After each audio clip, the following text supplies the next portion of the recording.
Hey, what's up? I'm back. We are back in the saddle here. You bags of garbage. Just kidding. You guys are the best. I'm gonna start up the gram again. I told everybody I'd be back in a second, so that's what we're about to do. What's going on Facebook and Instagram? Good to see you. Tickle the bag. Thanks for being here. Appreciate you. All right, here we go. What's the good word? What's up, Jeff? How's it going? Thank you, Anita. I appreciate that. It's my Cinco de Garbaro attire here. I just did a long live stream with my Maria. It was awesome. We talked about a lot of different things. What's up, Lori? How you doing? It's a rare situation. It's a rare situation where I have a crispy pop on the stream. A very, very rare time. Yo, what's going on? Thanks for coming back. It's late, whatever, who cares? Bags of garbage. Thanks for being here. Tickle the bag. Happy Cinco de Mayo. The world is trash. Everything's on fire. And the world is garbage. Thanks for being here. Medium rare. What's up? What's going on? People are like, where'd you go? I was gone for 5 minutes. Happy Cinco de Mayo. I decided to get one more cold pop. I figured, why not? What's up, Boo Kitty Butterball? What's going on? How's it going? What's up, Lynn? How's it going? What's up? So the other day I did a live stream and I got this slanderous comment where someone was like, I didn't tune into this live stream to watch you say what's up for 10 minutes. And I was like, oh, all right, my bad, dog. Like I didn't realize I was making this live stream for this person to be furious. They're like, I didn't tune in to watch you say what's up for 10 minutes. It's like, all right, sorry, dog. Like, didn't mean to do that. My deepest apologies to you, you bag of garbage. They're very upset. They're like, how many times you gonna say what's up? I was like, I don't know. I'm welcoming people into the stream. Like, what do you want me to do? Like, tickle my bag, you fucking trash merchant. Like, I don't know what to tell you. Like, sorry for living. Sorry for existing on Earth. What's up, Anna? How's it going? I know. I agree. People are like, yeah, why? Who cares? It's like, yeah, I know. Who cares? I don't understand who would possibly say that. Why do you say what's up for 20 minutes? It's like, I don't know, because I want to, because I'm welcoming people into the stream, you crispy rice bag. Like, sorry, tickle my leg. Goo. Whatever. Yo, thanks for being here. I appreciate it. So Shan on Facebook says, in your opinion, are we already in a socialist country? No, we're not in a socialist country, but we're doing lots of socialist things. There's a lot of socialist things that are happening in these United States. So no, we're not in a socialist country, but whatever. Do a full live, only doing an introduction. All right, Emma, maybe I will do that. Maybe that is what I'll do. Amy said, do you see the parents who overtook the school board meeting and important parents in the audience? Yes, I did see that. That's awesome. I think that's fantastic. Thank you, Anita, and Facebook. I appreciate that. Thank you, Anna, so much. I appreciate that. Thank you so much. Yo, we got the late night gang. It's 1:00 in the morning here in Florida, but I'm glad to be here. I'm wearing a tropical shirt. We're in a mediocrity. Joe says when that douche starts his own show, he can do what he wants. A woman to that, Joe. I appreciate that. That's an A woman if I ever heard one. Listen, I had a lot of topics that I want to talk about. I had like all these different things that I want to talk about, but really I'm kind of enjoying the dialogue. I know it's like late. It's like 1:00 in the morning, but I've been kind of enjoying the dialogue. I don't really know exactly what to do with that. I told Chooks that I'd let him jump on here. I was talking with him. He was talking before. He said he wanted to jump on and smash the whole thing. So I'm down to let Chooks come on for a minute or whatever. Maybe he's not in here. I don't know, but whatever. But I do have a lot of topics that I want to rip on regardless. I know the people on Facebook don't like that, but right now the Facebook and YouTube numbers are not very hot, but that's okay. Probably because it's 1:00 in the morning and everybody's asleep, but whatever. The Instagram numbers are definitely considerably better. So here's what I'll just start jamming like I was going to jam anyways, even though it's 1:00 in the morning. Can we talk about Cuomo giving out free tickets? All right. So yeah, that's interesting. That's actually one of the topics that I wanted to talk about is how that's just absolutely stupid and super dumb. So listen, I'm so glad that you brought that up. Cool. I'll start there. Listen, thanks to everybody that have been buying the badges. I really appreciate that. Thank you guys so much for doing that. I appreciate it so much. Thank you for buying the badges. Thank you for supporting the channel. I love you so much. I really do appreciate that. It is so amazing. I am so thankful that you guys do that. Thank you so much. I really do appreciate it. So listen, somebody brought this up, and I'm gonna pull up the article right now because it's absolutely hilarious. CBS New York today. Yankee Stadium, Citi Field is the world is actual trash. There's a 2 minute and 43-second clip. Maybe I'll just play the clip because it's a bag of actual Christmas beanbags. Somebody's asking, what are badges? Badges are these things right here on Instagram. You click this button, it says buy a badge to support the channel. You use Apple Pay or Google Pay or whatever the hell you want, and it allows you to donate to the channel and contribute and help me stay independent and creating more content for you. The easiest thing that you could do, the better thing that you could do is go to bobbysauce.com and go to the donate page or send a Venmo or a Cash App. Should you feel inclined to do so, please don't feel obligated to do so. I really do appreciate it, but you don't have to. All I ask is that if you like the channel, if you find value on it, please share it. That's all I ask. If you do get badges, I love you so much, and I really do appreciate it. I'm going to play this clip right now. That's going to be the first topic that I talk about because it's 1 o'clock in the morning, and who cares? Cinco de Garbo. Yankee and Met games will allow full capacity. Governor Cuomo says Yankee and Met games will allow full capacity in certain sections. CBS 2's Steve Overmeyer live at Yankee Stadium in the Bronx with more on this. Steve.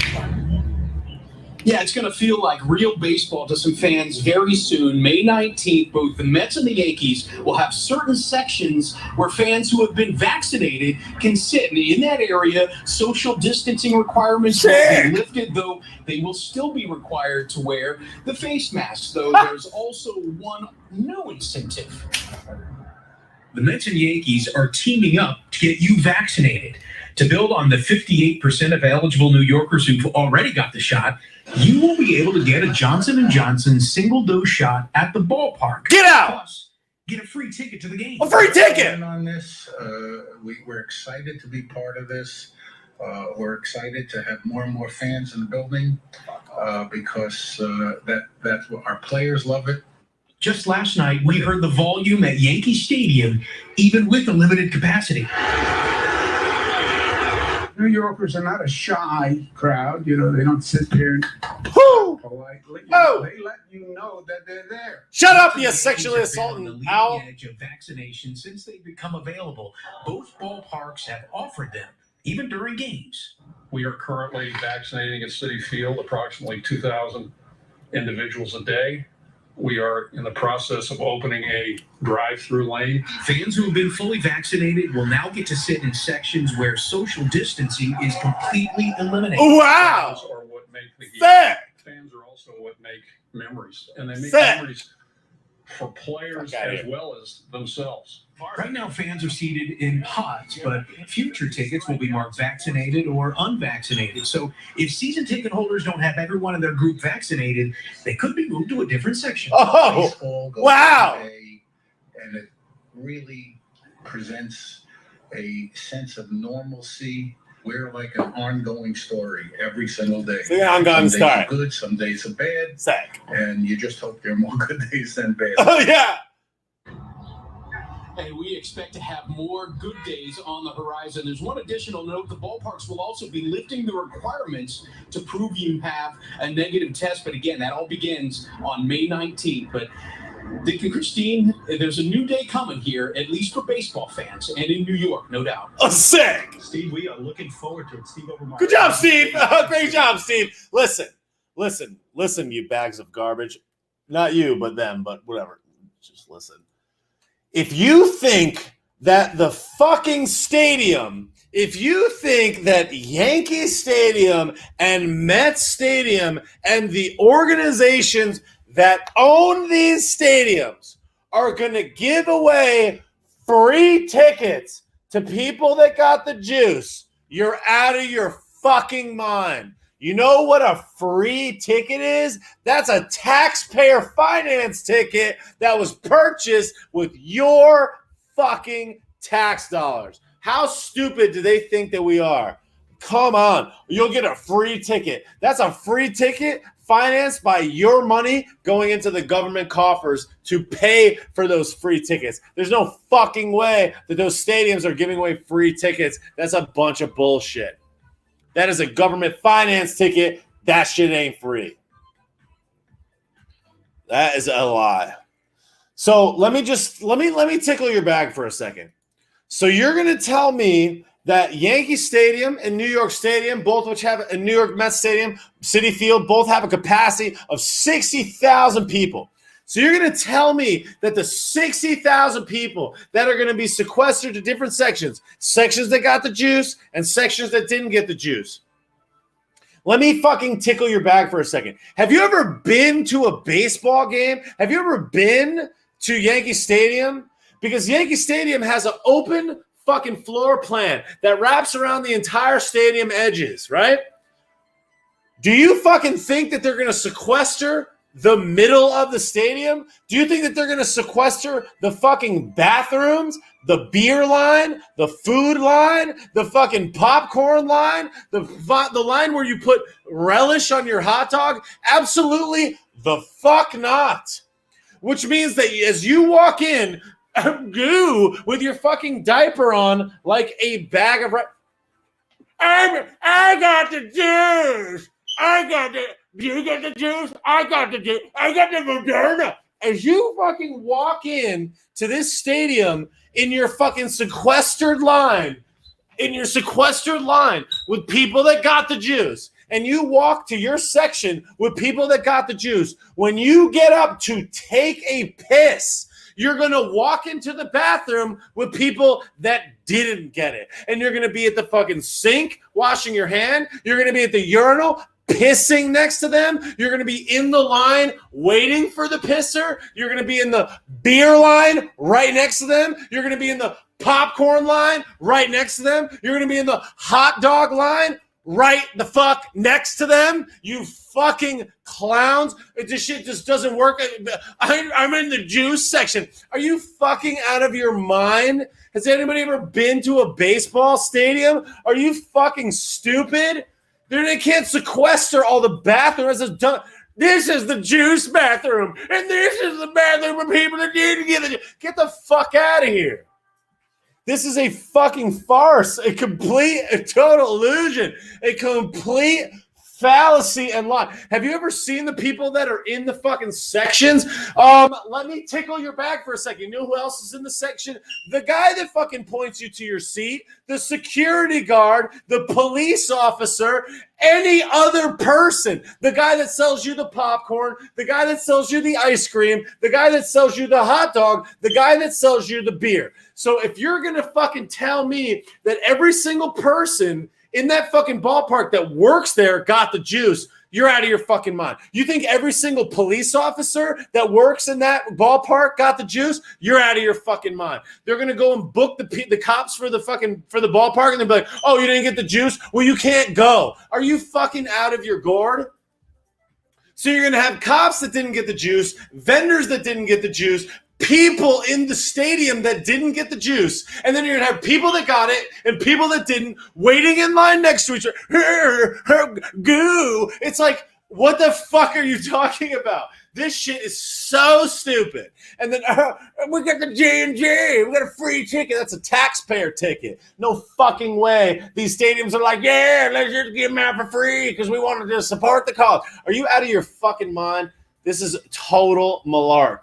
These are taxpayer-funded tickets. Every fucking person that has the juice is going to go take a piss 1 inch away from a person that didn't. I was one of the hundreds of thousands, if not millions of people that went to Yankee Stadium before it was the new Yankee Stadium. If you've ever been to Yankee Stadium, you pee in a fucking trough. You walk up to a big trough, like 30 feet long, and you just pull your dick out, and you're like a centimeter away from the guy, and it's like, here, go Yanks, and it's like, sick, A-Rod just hit a grand slam, it's like, sick, and like, everybody's dick's out, everybody's there's particles flying, it's like, are you fucking joking me? You're gonna fucking, oh, but I'm sitting in the juice section, it's like, you're out of your fucking mind. Oh, the juice, you can only get the Marus if you, it's like, you're so stupid.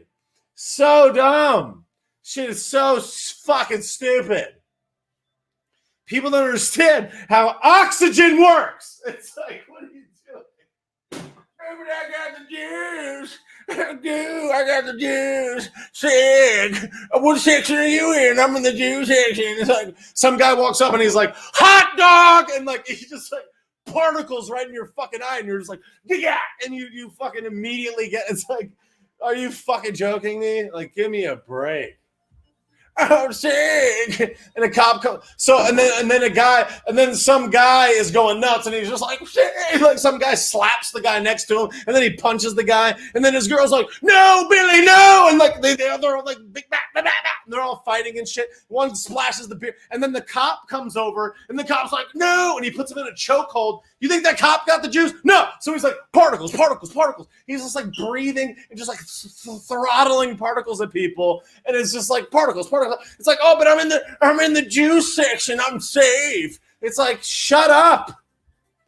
Anybody remember how the Center for Garbage Control said that you could sit outside with no diaper on? And have you ever been to a fucking ballpark? They're going to be at a baseball stadium outside with a diaper on. You got 2 shots of the juice, and they're going to be sitting outside and just being like, go team, like three strikes, you're out at the like. No, everyone hates everything. This is bullshit. That's not how it works. For fuck's sake. And this fucking clown, shoot is this.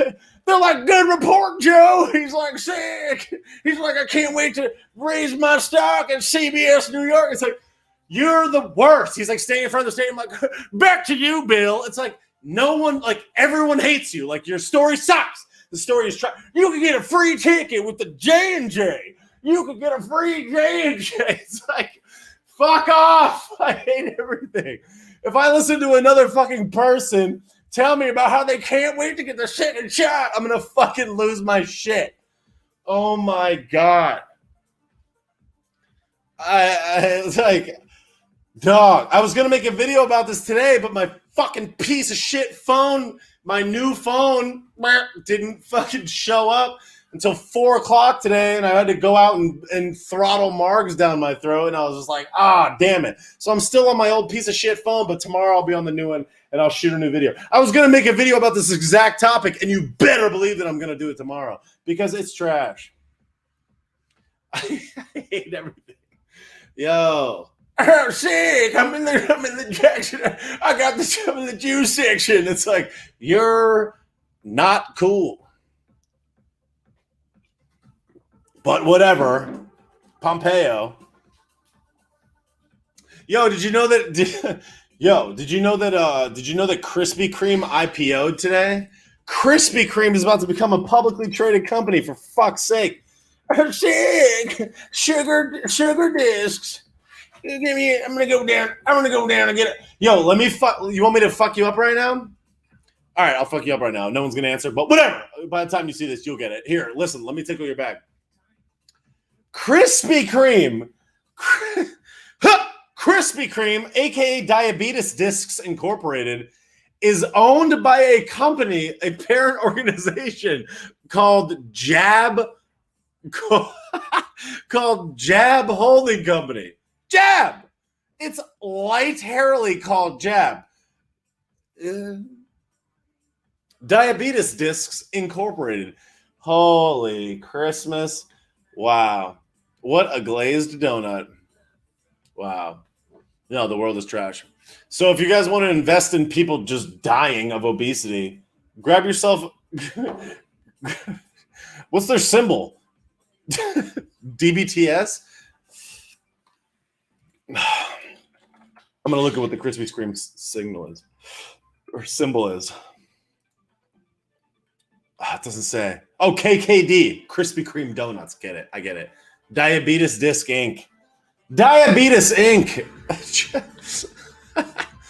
Holy hell. I hate everything. The world is trash. The world is garbage. KD says on YouTube, why do they incentivize the juice so much? I don't know. That's a great question. Somebody said crispy crime stock. That's pretty funny. Grab yourself a diabetes disc. Do you hate living? Do you want to die young? Grab yourself a diabetes disc. Grab yourself a good, hearty American sugary disc. Grab your. Does your body naturally produce insulin? Well, we're about to destroy it. Grab yourself a diabetes disc. Grab yourself just a great diabetes disc. If you need, do you hate living? Do you hate health? Because I sure do. Ask my friends at Krispy Kreme. You get yourself a diabetes disc.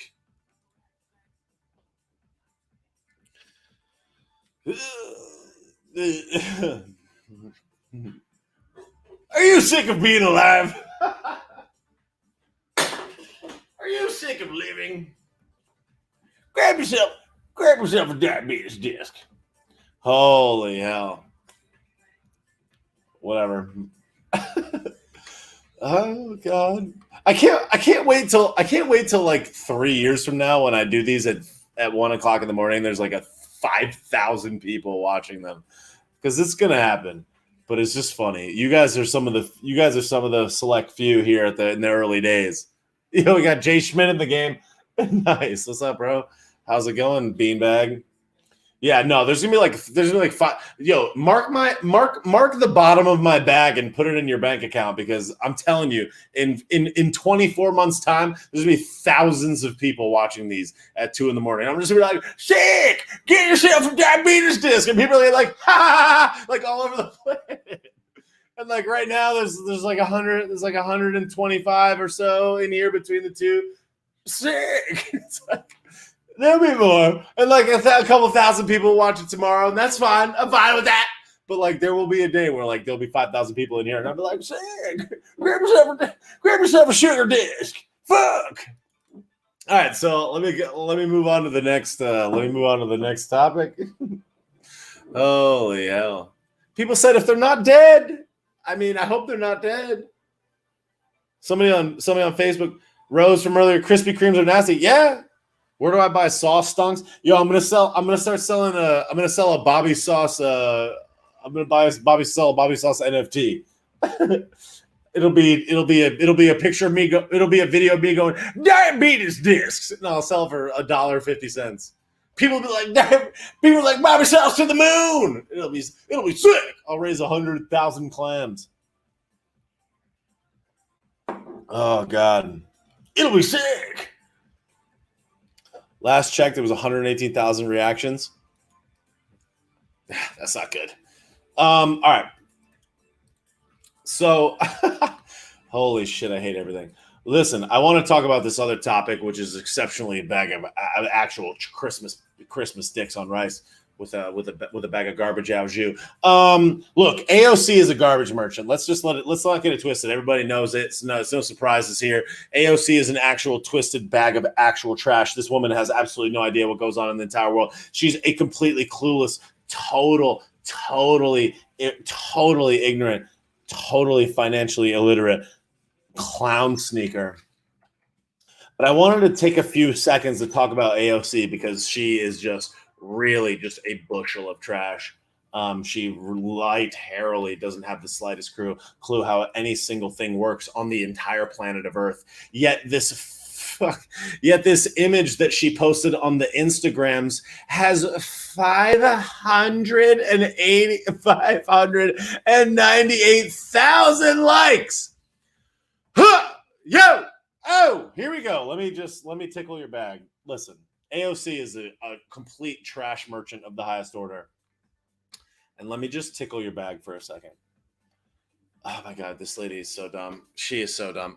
AOC is just, wow, she's so dumb. Make me a Moscow Mule, AOC, because you're trash at understanding how the world works. But whatever, I digress. Make me a Moscow Mule. That's sexist. I'm not saying she's a bartender. I'm just saying she's fucking clueless, and she'd probably do better at making a Moscow Mule than telling me how the economy works. This chick is dumb. All right, let me tickle your bag. All right, cool, great, awesome, great, grand, wonderful. No yelling on the bus. Anyways, she posted a screenshot of CNBC Now that said that Pfizer, I can't even say it, Bion, Garbage Tech, Nova Garb, Moderna Garbs, shares plunged to session lows after the United States backs waiving patent protections on the Corona clap vaccines. Session lows. And her comment is, stop organizing society around corporate profit margins challenge. And because this human woman masquerading as a person of intelligence doesn't fucking understand how the basics of economics works, let me just break down how fucking stupid this statement is, because she's a clueless corporate democratic leftist fucking shill, and she is a total puppet of the greater plan, and she also doesn't know how anything works because she's really, really dumb. Really dumb. I'm just going to look up the symbols of the companies that she mentions. So her comment, stop organizing society around corporate profit margins. First of all, you fucking idiot, no one is organizing society around corporate profit margins. Corporate profit margins are allowing those businesses to create. And in a lot of ways, society, in a lot of ways, is created as a result of those profit margins existing in the first place. No one is organizing society based around the profit margins, you fucking clueless idiot. Secondly, the only person that's organizing society around these corporate profit margins is the government. You fucking idiot. The only reason that these companies are making so much money is because of the government. This completely clueless clown sneaker that has absolutely no idea how to do anything but make a really garbagey Moscow Mule on ice is going to fucking try to tell us that this is how society is organized because she's fucking clueless and she doesn't know how anything works. You're dumb. Stop organizing society around corporate profit margins. You're dumb as fuck. Oh, it went to session lows? That's so crazy. Because in March of 2021, which was fucking, I don't know, 3 months ago, you clueless clown, 2 months ago, the stock was at $33.69. And it's now at $39.99 and 97 cents. If you scroll that back 5 years or 10 years, as long as the corporation has existed, yo, this lady's dumb. Oh my God. 5 years ago, or even as early as 5 years ago in 2016, Pfizer stock was trading at $39.97. And today it's trading at $30.25, and now it's trading at $39.97. On top of that, it pays a 3.9% dividend yield, which means every single year, Pfizer has so much profits that they're paying out nearly 4 points to all their investors. Nearly 4 points, which is extremely high in terms of dividends. It's a fucking greasy dividend, which means they have so much money in profit that they are just greasing all of their shareholders literally probably every quarter, or at the absolute least every year, 3.9%. In just the last 3 months, the stock has gone up $5 a share from 34 to 39 in just the last couple of months. If you go back to early 2020, literally on March 20th, 2020, Pfizer was trading at $27.48 a share, and it is now trading at $39.97 a share. And because I'm not very good at math, I'm not going to tell you what that exact percentage is, but 27 to 39 is a pretty greasy percent. This company has reported record profits, record quarterly profits in this quarter, specifically because of the undeniably greasy payment that they got from the U.S. government for all of these juices. So this clown sneaker thinking that Pfizer going down 1.3% Intra-session, meaning in the day, a session low, the low of the day. At the end of the day is some great, grand, wonderful advancement. This chick is clueless. Oh my God, she's so stupid. At the end of the day, the stock ended up going up, not down. So the screenshot that she took right before 4 p.m., she literally took a screenshot at 3 p.m., session lows. In the 35 minutes between when she took the screenshot and when the stock actually closed for the day, it actually went up. So even though it was at a session low, it ended the day up a half a point. This chick is clueless. But whatever. Meanwhile,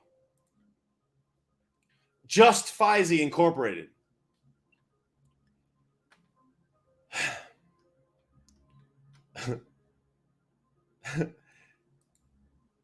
made $11.68 billion last quarter and a net income of $594 million. And she thinks that it going down to a session low at 3 o'clock in the afternoon when it went actually back up 15 minutes later is some type of advancement. Shows how clueless this person is. 600,000 people weighed in on this comment.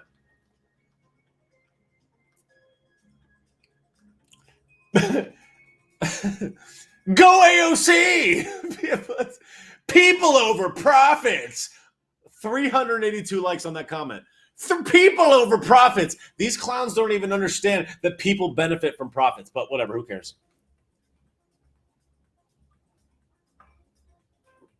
Anyways, this chick's close. Anyhow, I'm going to pull up this article that I got the other day. Here it is.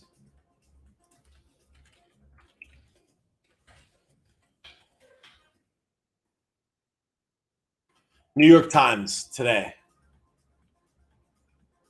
Pfizer reaps hundreds of millions of profits from the from the Corona Clap juice. The company said the juice generated $3.5 billion of revenue in the first 3 months of 2021. $3.5 billion.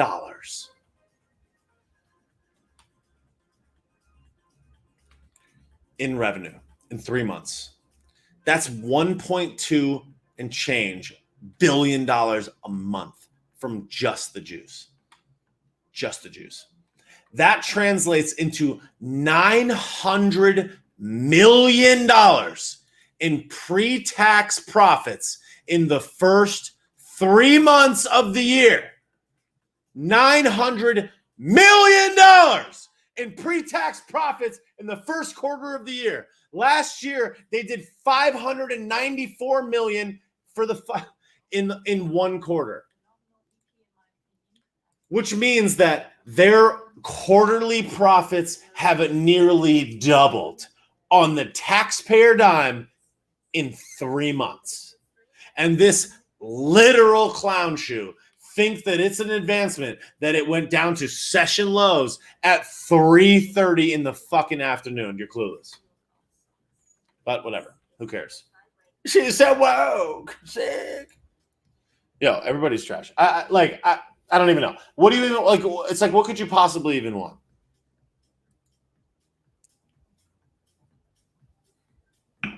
She's clueless. Yeah, it's taxpayer dollars. Like, let's not get it twisted. These are taxpayer dollars. There's absolutely no way that anybody they made $594 million. They made $594 million in income and profits in Q4, and they made over $900 million in Q1. Why? Because of the juice. But whatever. Now that's just them.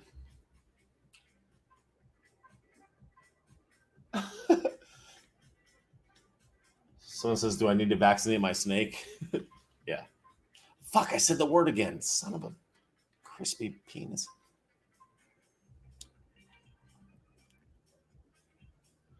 Pfizer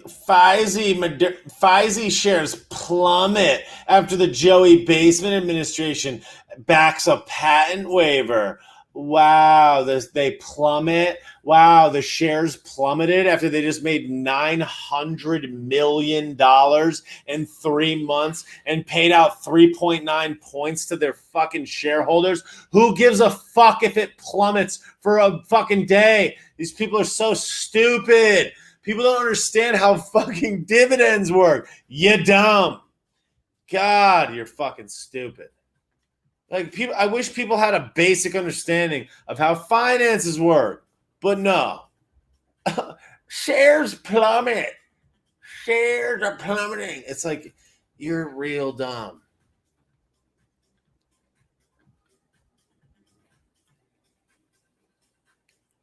Sick. Yeah, no, the world is trash and everything is garbage. Another thing that I wanted to talk about. Look, I talked about this with my Maria earlier, where we kind of touched on this, but I wanted to reiterate it. I find it extremely troubling. A couple things. I find it extremely troubling that people will isolate. Maybe this is not about my conversation with Maria earlier. This is just a general conversation. So let me take that away because I don't want to put her into this box because I'm not saying that she does this. But people will associate things with other things simply because it seems like they may be connected. And will then go and broadcast those things to be the case as if they know when they don't. Like, for example, like CEOs stepping down from companies. Like, these CEOs step down, that means somebody's going to enforce all of the laws from a pineapple under the sea, and they're going to come out from the Iron Mountain and message Starlink, and Pompeo is going to personally handcuff all of the tyrants. It's like, no. And what I think is the really troubling thing about all this stuff, and I had mentioned earlier about the agenda, what my agenda is and why I do this. And like one of many reasons why I feel a call to do whatever it is that I'm doing right now. Call it yelling in my phone. I don't know. Do what you want with it. But like, I just like feel like I feel obligated to do something of value from this instead of just kind of being like, oh, like what about whatever. I think that people are blinded by Donnie baseball. And I think that I was too. And I think that in December and November, I was blinded by the Donnie baseball game. And I'm like, yo, this guy's the best I ever seen. He's doing the best things that he ever did. And therefore, this is somebody that we need to rally behind because we need him to win. But that ship has sailed. And here we are in this uncertain future where we're trying to figure out what's going to happen 4 years from now. And I think that what we need to understand is that Donnie is not going to save us. And what I wish that more people would get is that even though everybody is on the Donnie train and they think that he's so great and we want to vote for him again and he's going to rally the whatever, I literally don't think that this is the best person to represent us going forward in 4 years. And I think if he runs again, I think he loses. And I think that the way that he's going to lose is the same way that he lost this last time. They're going to demonize. They're going to say everybody's a Supreme Taco from Taco Bell. Everybody's going to say he's racist. And it's like, that's a hard mountain to climb. So it's just like, I just don't know that rallying all behind this is going to be the best thing. This dude pushed the juice, continues to push the juice. I'm not anti-Donnie. I'm just saying these are the facts. Our trade deficits, which he had promised us were going to be so great, our trade deficits were the worst ever. And in March of 2021, we have the highest trade deficit the United States has ever seen. He said that he was going to get us in all these great deals and deals and deals and deals. But the reality is we're more beholden to China. We're more in debt than we ever were. He spent money. He spent more money than Barry O did in 8 years and 4 years.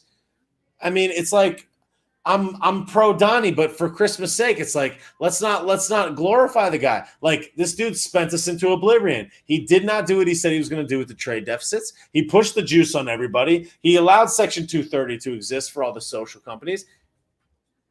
It's like, I don't know, man. It's like, and then you're gonna sit in your pineapple under the sea, and you're gonna be like, sick in 4 years, sick is gonna come back and say it. It's like, I don't know, dog. It's like, is that even the best thing? I'm just saying. It's like I could think of a couple of other people that may be more equipped to handle this particular juncture. Now, I'm just saying, like, I'm pro Donnie, but like, dog, like you can't just ignore those things. So whatever, do whatever you want. I'm just saying. It's like we lost more freedom. We lost more freedom in the time with Donnie Baseball. Call it the clam dem, whatever. But like this person had the ear of the entire planet. This person had the most powerful voice on the earth. And he didn't tell us to take the diapers off. He didn't tell the businesses to open. He didn't tell people to not take the juice. He said, take the juice. He pumped it to Pfizer. He pumped it to Moderna. He pumped all the juice. It's like, I don't know, man. It's like, I don't know. I would highly encourage anybody to go and listen to Anomaly on this specific topic because the dude's spot on. And it's like, can we stop worshiping this guy? It's like, I'm pro Donnie, but for Christmas' sake, it's like, I don't know, man. He's just a guy. And I think in a lot of ways we might be better off without him. Not to say that he didn't do great things, but like I'd support a Ron DeSanta Claus a whole lot more. Not that he's not the best ever, but he's pretty great. So it's like, I don't know. Some people are going to sound off in the comments. I get it. Like, I don't know what to say. I'm just giving you my perspective on it. I think Anomaly I think at Dream Rare on Instagram, I think Anomaly does a great job at highlighting this specific fact. And I think that he does a great job at illustrating my perspective on this. And I generally agree with him pretty much all the way through. KD on YouTube says Ron has to keep the kingdom safe. Yeah, I understand. Like, and I don't want to lose him in Florida. I'm not saying that I want that. I want him to stay in Florida and keep crushing it. But like, I think that the country is more important than Florida, personally. As much as I love Florida and being in Florida, but I think that Big Ron is the truth.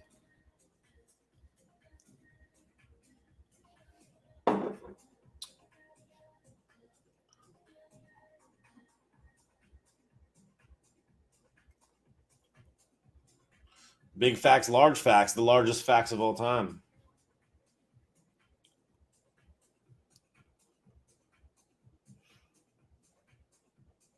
I see a lot of agreement in the comments. Good. I can't look at the comments while I'm talking because I lose my train of thought, so I get zapped. I'm like, I get distracted. Alaska's where it is.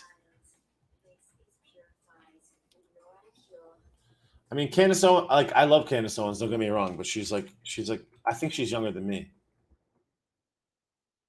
Candace Owens is 32 years old. I don't know. I love Candace Owens, don't get me wrong, but she's 32. Like, I don't think that I'm ready to be the president of the United States. And like, I love Candace Owens, don't get me wrong, but she's 32. Like, let's not get it twisted. Like, well, I don't know what the youngest VP in history was, but I don't think they were 32.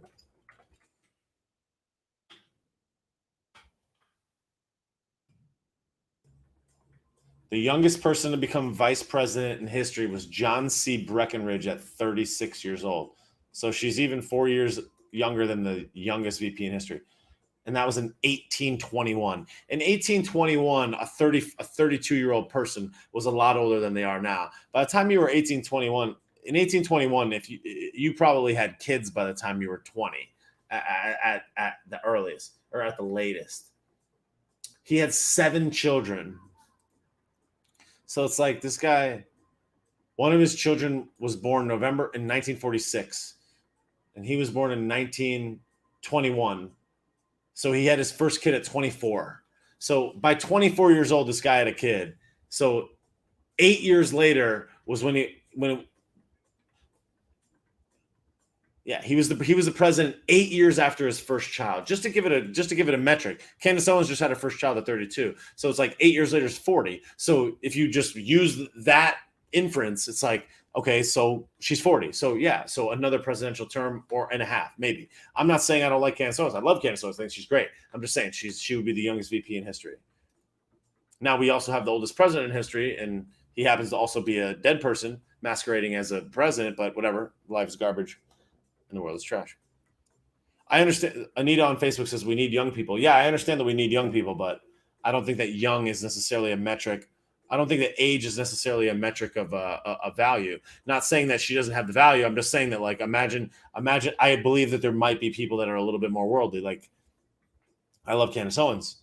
I'm pro Candace Owens. I don't know that I would be like Candace Owens should be the vice president of the United States. Now, don't get me wrong, Krusty's a bag of rice. Like we'd be better off. Like my left sneaker would be better at running the country than as a vice president than Krusty. But think about it like this: in order to be the president of the United States, I believe you have to be 35 years old.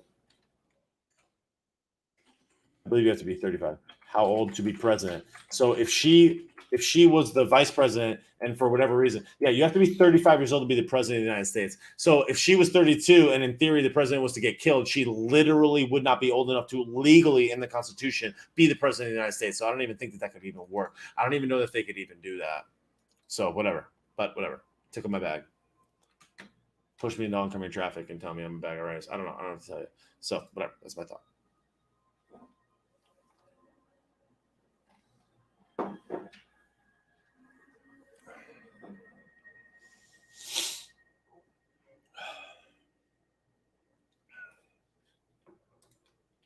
Melody on Facebook says, at this point, anyone conservative would be better than these anti-American clowns that are on the Hill at this moment. Yeah, I don't disagree with that. I think that's fair. I think that's a fair comment. I think we all generally agree with that.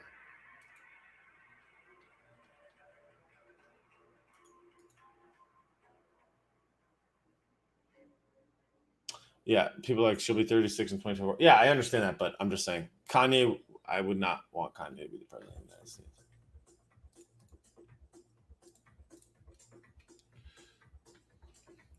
What do I think of the AZ audits going on? I think they're going to amount to nothing. Jay Schmidt wants me to tickle his bag. You got it, bro. I was 35 a long time ago. All right. Did I see the U.S. Census come out saying 154 million people voted? The media says over 159 million. No, I didn't see that. Janet says Donnie Baseball is coming back before 2021. I fucking disagree, Pop. First of all, it's already 2021, and no, he's not. Like, I wish that you were right, but no.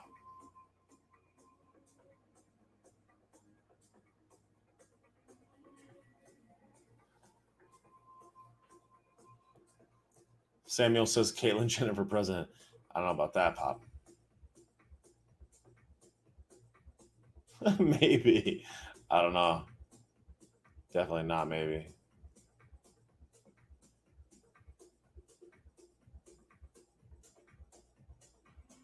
Anita says, do I believe in zombies? No.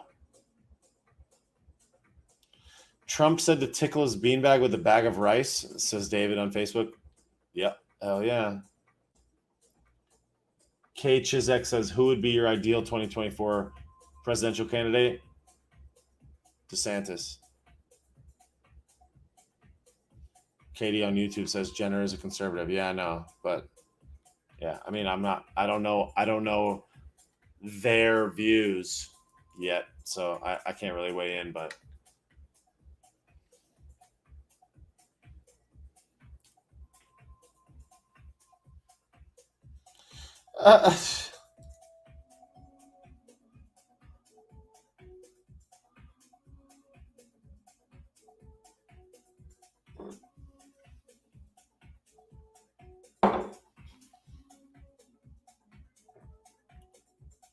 she was on Fox tonight.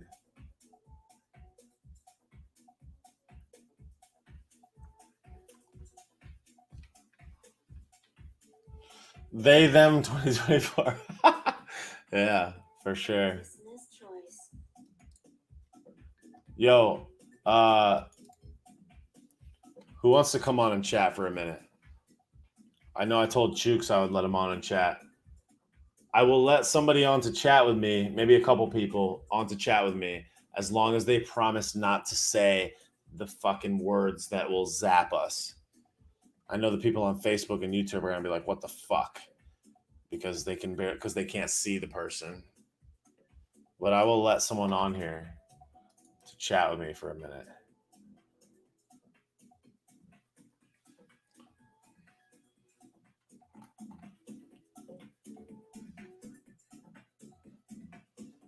Send me a request. I'll let a couple people on.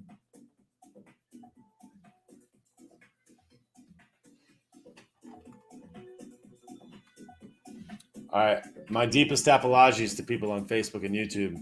I'm sorry that you guys won't be able to see this, but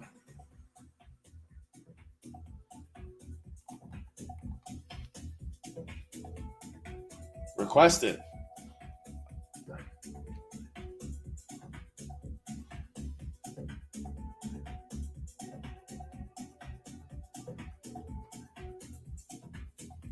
All right, I'm going to set the ground rules. Amy on Facebook says 2024 ticket, Bobby Sauce an anomaly. Hell yeah. He said I've listened to him say that he wouldn't run for president or wouldn't run for public office. And I don't know how I feel about it. I feel like I would do it like Donnie. I would just wait until I had the authority and then I would just like run for president. I don't know that I would do anything in the middle, but I don't disagree with that.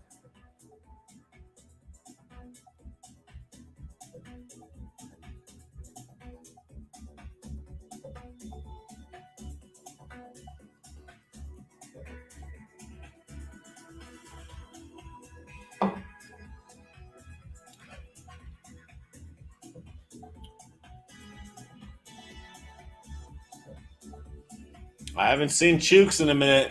Chooks is gone. Chooks is not present for this. He's always here. I don't know. I don't think he's here right now. I know he's in here, but he might not be there. Is Anomaly in FB jail? He disappeared from my timeline? I don't think so. I watched his stuff like yesterday.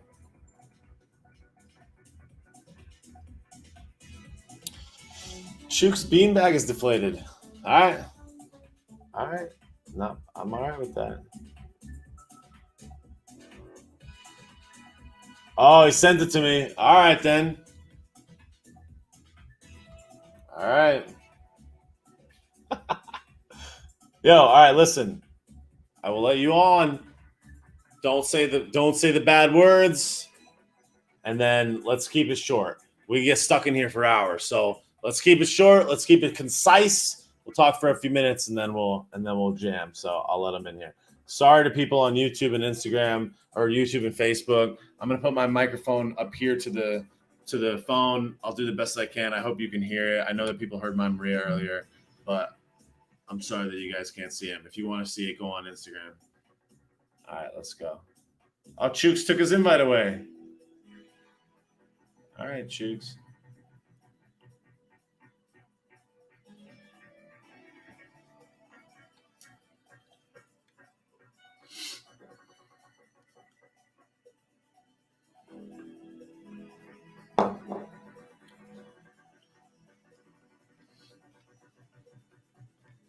All right, I sent it. Do I have a list of banned words? No, it's pretty obvious.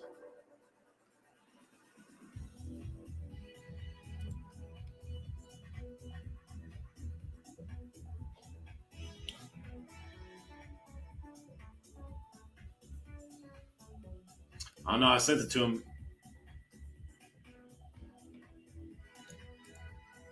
Amy said send Anomaly an invite. I don't know. Can you actually do that? I will send him an invite. Oh, yeah, you can. I just sent them an invite. I sent Chooks an invite, but he didn't accept it. Amy is right. She says to send Anomaly an invite. All right, I sent it to him.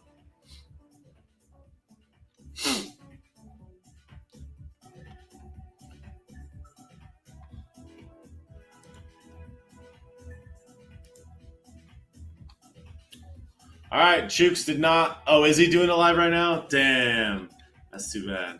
All right then. Well, then I won't. Then anomalies. That's awesome. That's cool as fuck that he does the live streams late. See, I don't. Oh yeah, he is live right now. Damn.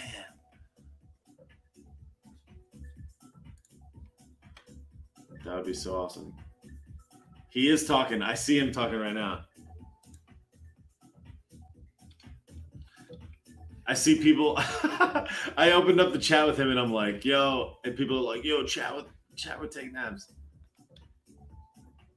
I don't know that I could get him in, but whatever. All right, he is live right now though. But I can't see it at the same time. All right.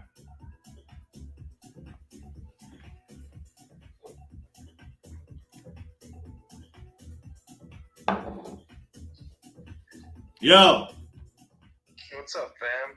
Thoughts on Bill Gates is the worst guy. I don't know what to think about it. What's the good word, bro? You're on. What's the good word? What is the word?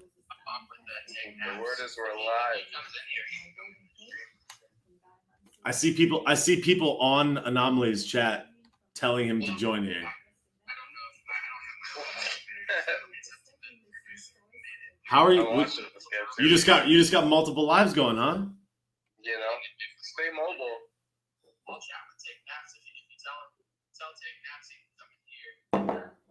Oh, he's telling you can go on here. Yo, all right. I'm about to. Let me do it. Let's see. All right, I'll be back.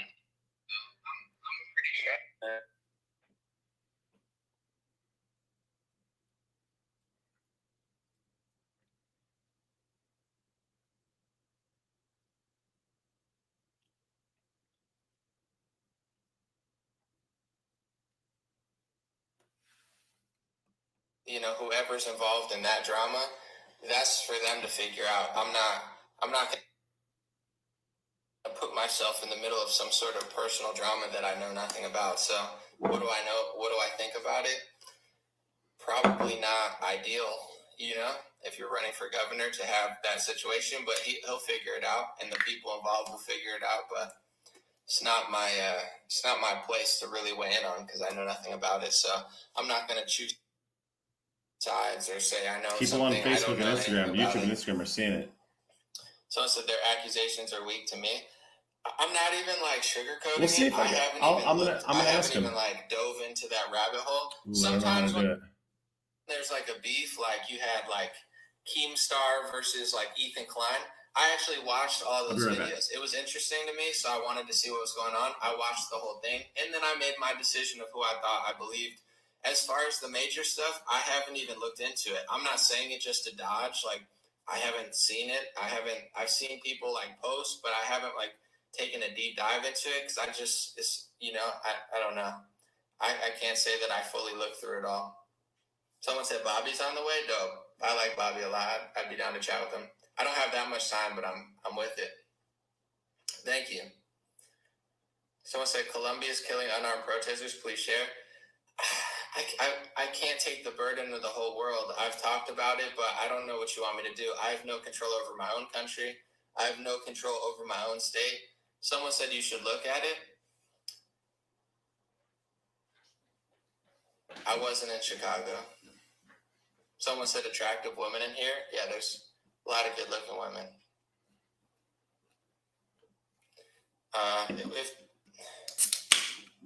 We'll see. Let me see. Maybe you'll let me know. If he comes in, Someone say Rand Paul 2024. 2024 and the same thing with the governor. I got to take, Bobby's about to come in.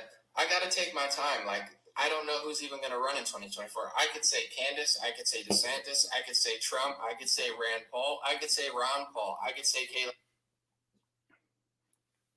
Yes. I almost killed some. Yo, what's going on? Yo, dude. People were telling me to invite you into the chat, so I was like, I'm about to just dump this whole live and jump in. Yeah, hop in. I'm glad you did. I only have like I'm editing a video I'm trying to get out in the morning, but I got like 15 minutes or so. I'll extend it to chat. What's going on? What's going on in your world? What's on your mind? I was going through the garbage of the day, and I was talking about what you posted earlier about Yankee Stadium and Mets Stadium being segmented. I'm like, has anybody ever been to a stadium? What about when you go take a piss, guy? Like, are you gonna go? Is it a segregated pisser? You go to the pisser? Oh, you didn't read the article? No, if you're vaccinated, you actually piss on the unvaccinated people. That's how. I should have read further into it. Just to assert dominance, you're supposed to piss on the unvaccinated person, and it's totally legal. Yeah, they are the new porta potty.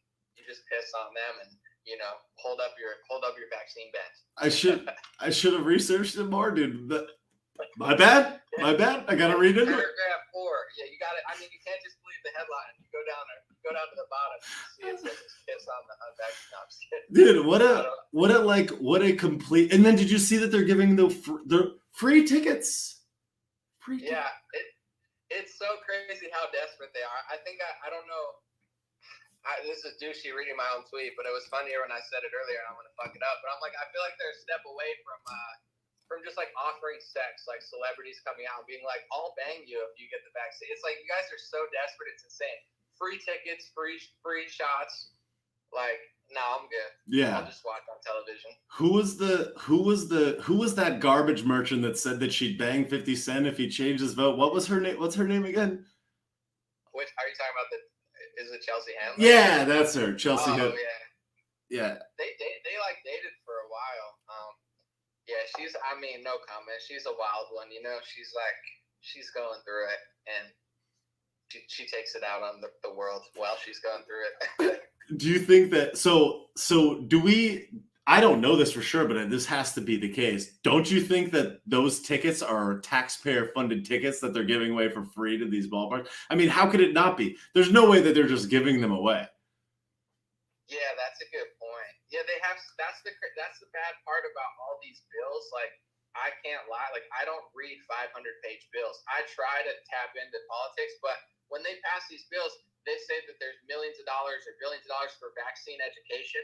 Are they educating people, or does that go to like paying Morgan Freeman to tell you to get it? So yeah, I'm sure it's either taxpayer funded or like I noticed. I like the NBA, and when they replaced all the fans, they just put a big advertisement over where the fans used to say, like, Oculus Rift. Yeah. And I'm like, oh, they don't really give a shit about replacing us because they'll find a sponsor to pay for that. So it's either probably sponsor paid, or yeah, I don't know like what the deals are, but I would assume that like millions, possibly billions, are just funneled to like free, giving everyone that. I feel like it has to be. I feel like there's no possible way that that's not agenda paid, government paid. I'm sure. I mean, the CDC has to have coffers that it uses to promote safety or whatever it has to be. And I'm sure that those tickets and any variety of other things, like The Rock getting a big, like The Rock's stand-in double, whatever, getting a picture with it. Yeah. It's like, I mean, he's probably the healthiest person I've ever seen take it. Where like he's like just the dude is freaking like 800 pounds of pure muscle, just Moderna or Pfizer just right in the arm. Yeah. I'm like, dang, that makes me want. No, I'm just kidding. I'm like, dude, I'm good. He's like my entire family got it alone, sitting at home. Me and my whole family got it. I'm like, dog, no. This guy has the most followers, I think, on Instagram of any person in the world. So it's like that is literally the most expensive Instagram post that you could possibly buy. It would make perfect sense that they were to buy that. If they were to buy that, I think there's definitely like coercion there. So I know Bill Malugin. He's a really good. He just joined Fox News, but he used to be local Fox, like local LA. He was like a great local reporter, and he found something where Garcetti or like LA County, they had like a huge payroll, like multiple $1 million of paying for advertisements. I don't remember if it was for lockdowns or COVID, but that was just in LA. He had uncovered that they had multi-million spending on celebrities and influencers to basically coerce people in some sort of form. I don't remember if it was vaccinations, lockdowns. That's just LA. So you think about the whole country. Yeah, they have to have so much money. Like when Morgan Freeman, I don't know if you remember, he did the Russia thing. Like he came out and he was like, we're at war with Russia. He didn't come up with that. Like, hey, I'm just going to make this. Where does he get he just goes to work and buys his own cameras. Now, someone told him from the Democratic Party party, I'm sure it was paid, maybe not, but it's hard to think that it wasn't unless he owes someone a favor. So, and he did the vaccine thing too. So yeah, I don't know. I would love to know like what the deal they're doing is, but I highly doubt that it's like just organic, like they thought of it themselves. But maybe that's what they do. I don't know. I think it's extremely improbable that it's not paid.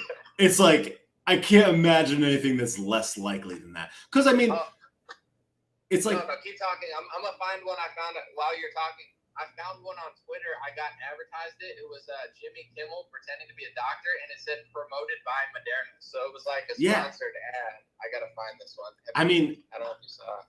It's like it's more than obvious that even the CIA and the federal government gets involved in advertising and promoting things in certain movies. Like you can't portray like the military in a certain light, and that's been more than true throughout history. So to think that these guys are just going to come out naturally and organically and be like, you should really go get the vaccine. It's like, there's no way. I can't possibly imagine that could be the case. I would wager that every single one of them is on the payroll with certainty. And they would happily do it in the same way that they would sell sugar water, just like they. Hi, Dr. Jimmy, I'm here. I found the video.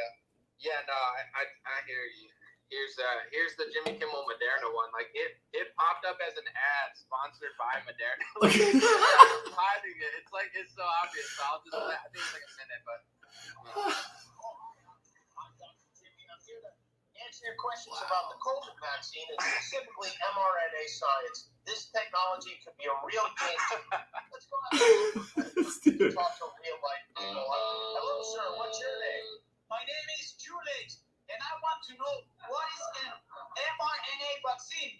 That's a very good question, Julie. An mRNA vaccine doesn't introduce a virus to your body. It provides a blueprint for your immune system to produce antibodies. I won't make you watch the whole thing, but yeah, it says like sponsored by Moderna. That's so. They might as well have put it on his fucking forehead. It's like let's make it bold and huge. They could have easily put it in the corner or just not at all. Wow. People in the comments were saying, like, they were just mad at Joe Rogan. Like, they're like, yo, Joe Rogan's not a doctor. And then they have Jimmy Kimmel dress up as a doctor. And then, like, at the end, he's like, I'm not really a doctor. It's like, yeah, we know that, bro.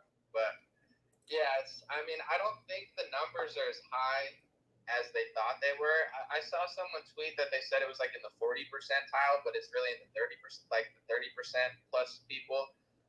And I feel like they're just going to terrorize everybody until they get to a certain threshold. So the fact they're getting more angry, I think like they're excited. They're like, we gave you The Rock, we gave you Jimmy Kimmel. They're like, what more do you need? We gave you donuts. Like they're getting so desperate. So it's clearly not working as well as they think.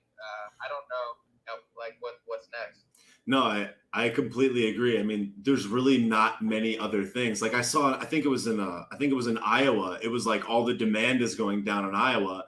And I pulled up the case count and the death count in Iowa. And I'm like, is it any surprise to people that people don't want to get this when the cases and all the things are going down? It's like, it seems more than obvious to me that any rational person would be like, I think I might be good. Maybe 9 months ago, but it's just like I don't really understand what other cards that they have left to play because this is completely obvious in every possible way, as made evident by the sponsored by Moderna right across the guy's chest.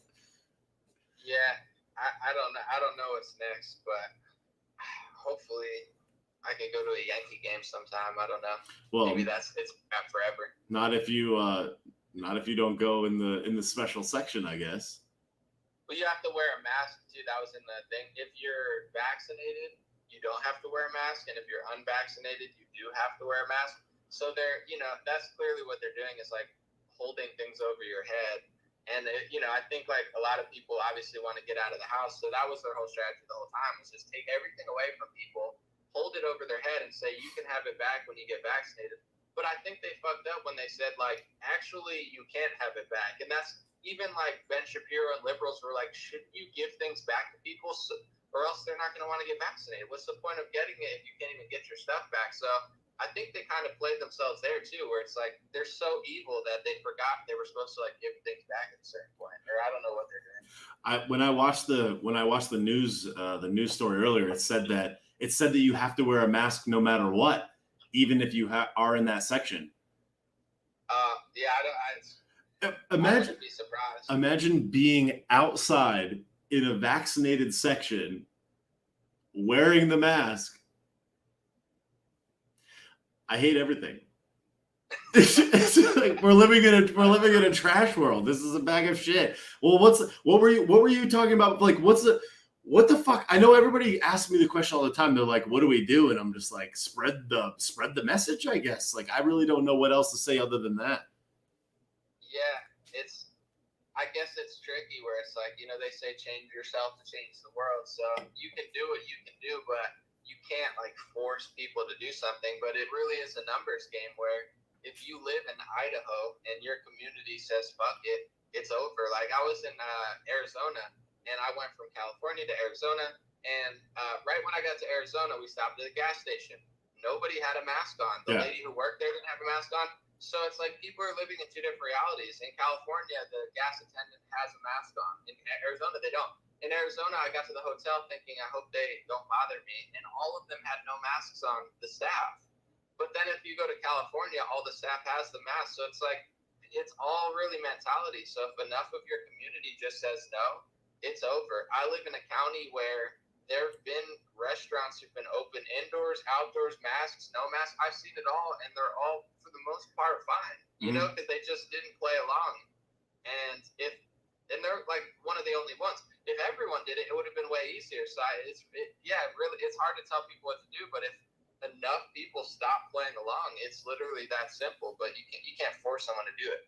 When I was in Texas a couple weeks ago, and when I walked into hotels and whatnot, there was like 10 or 15% of people that were wearing them. And I was just like, let me see if I could go this entire weekend without wearing them. In 4 days, every single place I walked into, even hotels, it's like you're behind plexiglass anyways. And nobody said a word to me the entire time I was in Texas. So now when I got back to Florida, but I live in Broward County in like Fort Lauderdale area. So it's super blue and everybody's clueless. I just walk in like this.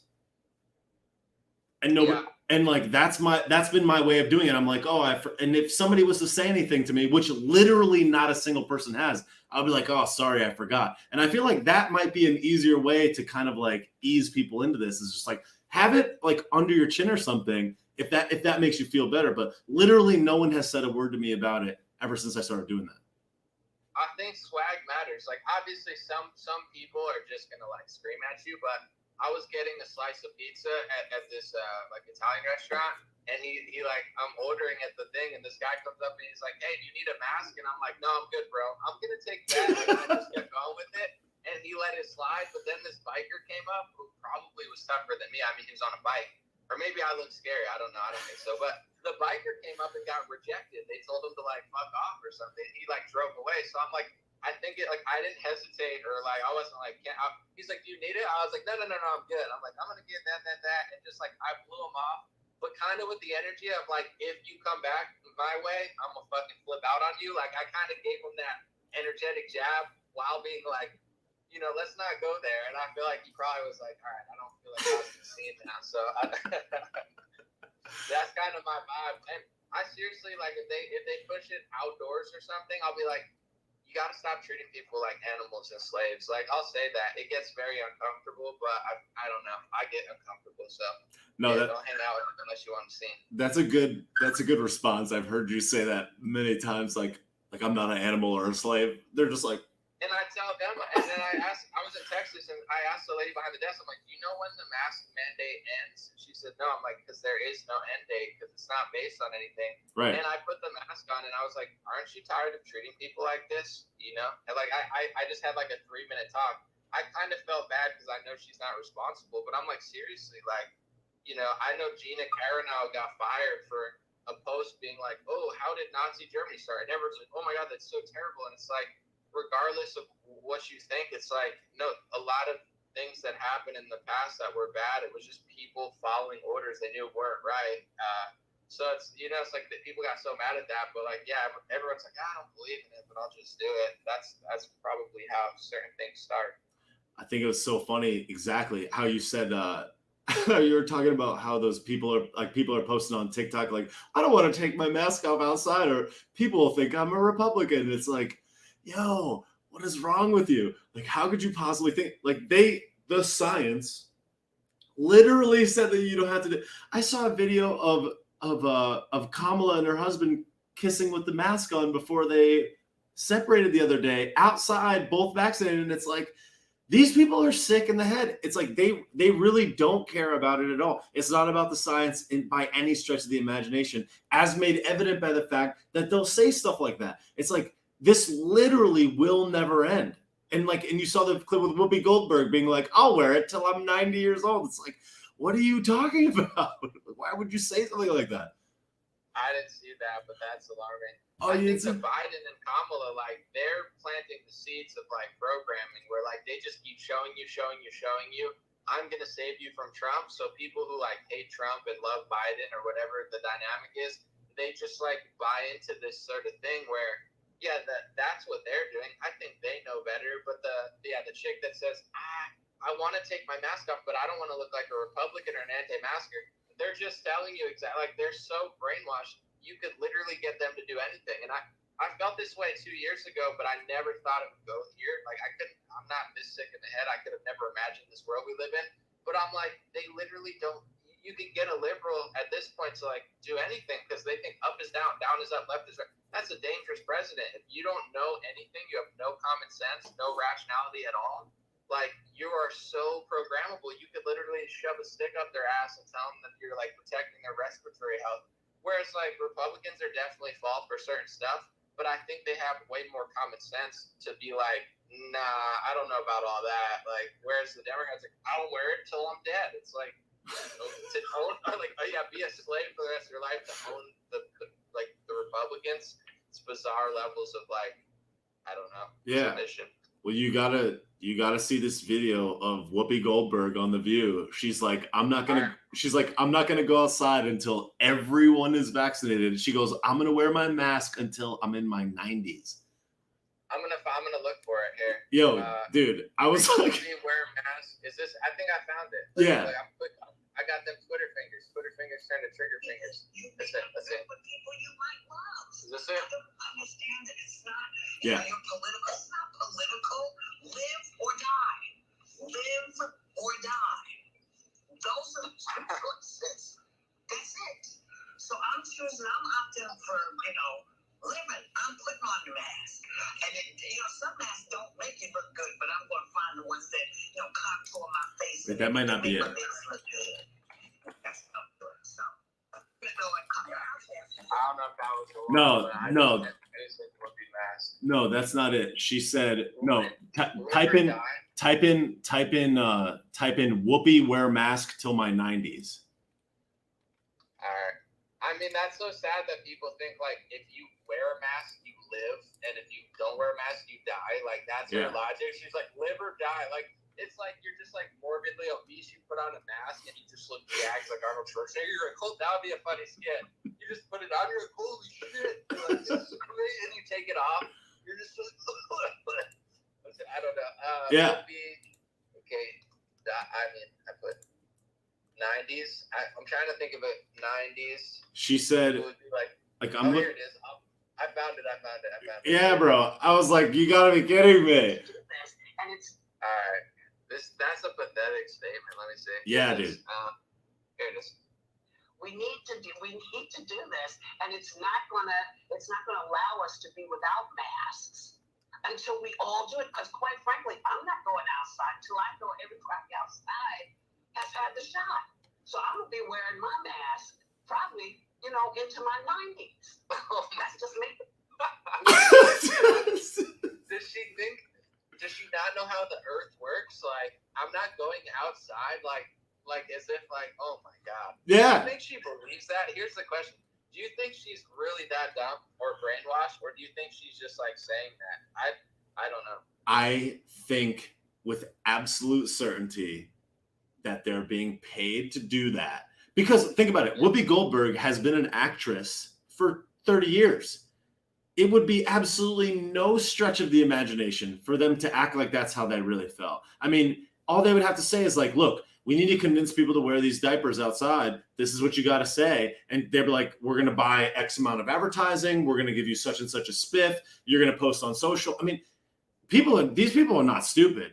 And I think that The Rock and Chelsea Handler and every single person is on the dole. And I think that they look at it as if they're doing something that's virtuous, and they so happen to be getting paid from it as a result. And I think that in a lot of ways, a lot of people kind of have a price where they're like, like Sprite's going to kill all these kids and it's going to make them extremely unhealthy. But Sprite donates basketball courts to inner city youth and such and such and such. And also I'll take $100 billion and I'll start a charity and whatever. And they find a justification where they're like, all right, I'll allow it. And they don't even think about the negative effects. And I think that that's the same thing that Whoopi and all of them are doing, where they're just like, this is for the greater health. I don't think that she even knows the ramifications of what she's saying and how bad it is. I think that they might be that clueless, but they think that what they're doing is like virtuous and good, and they're getting paid. I saw a clip of Don Lemon. I covered it like a year or two ago, but it was him like maybe like 7 years ago, and he was talking about like going hard on black crime, and he brought up a clip of Bill O'Reilly, and like Bill O'Reilly goes hard in the paint, and Don Lemon was like, you know what, Bill O'Reilly didn't go hard enough.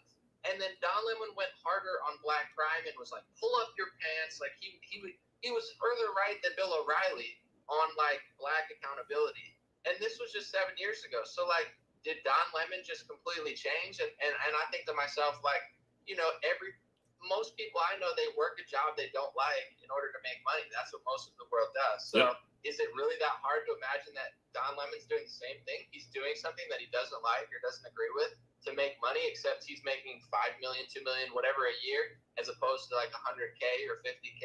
So it's part of me thinks it's that.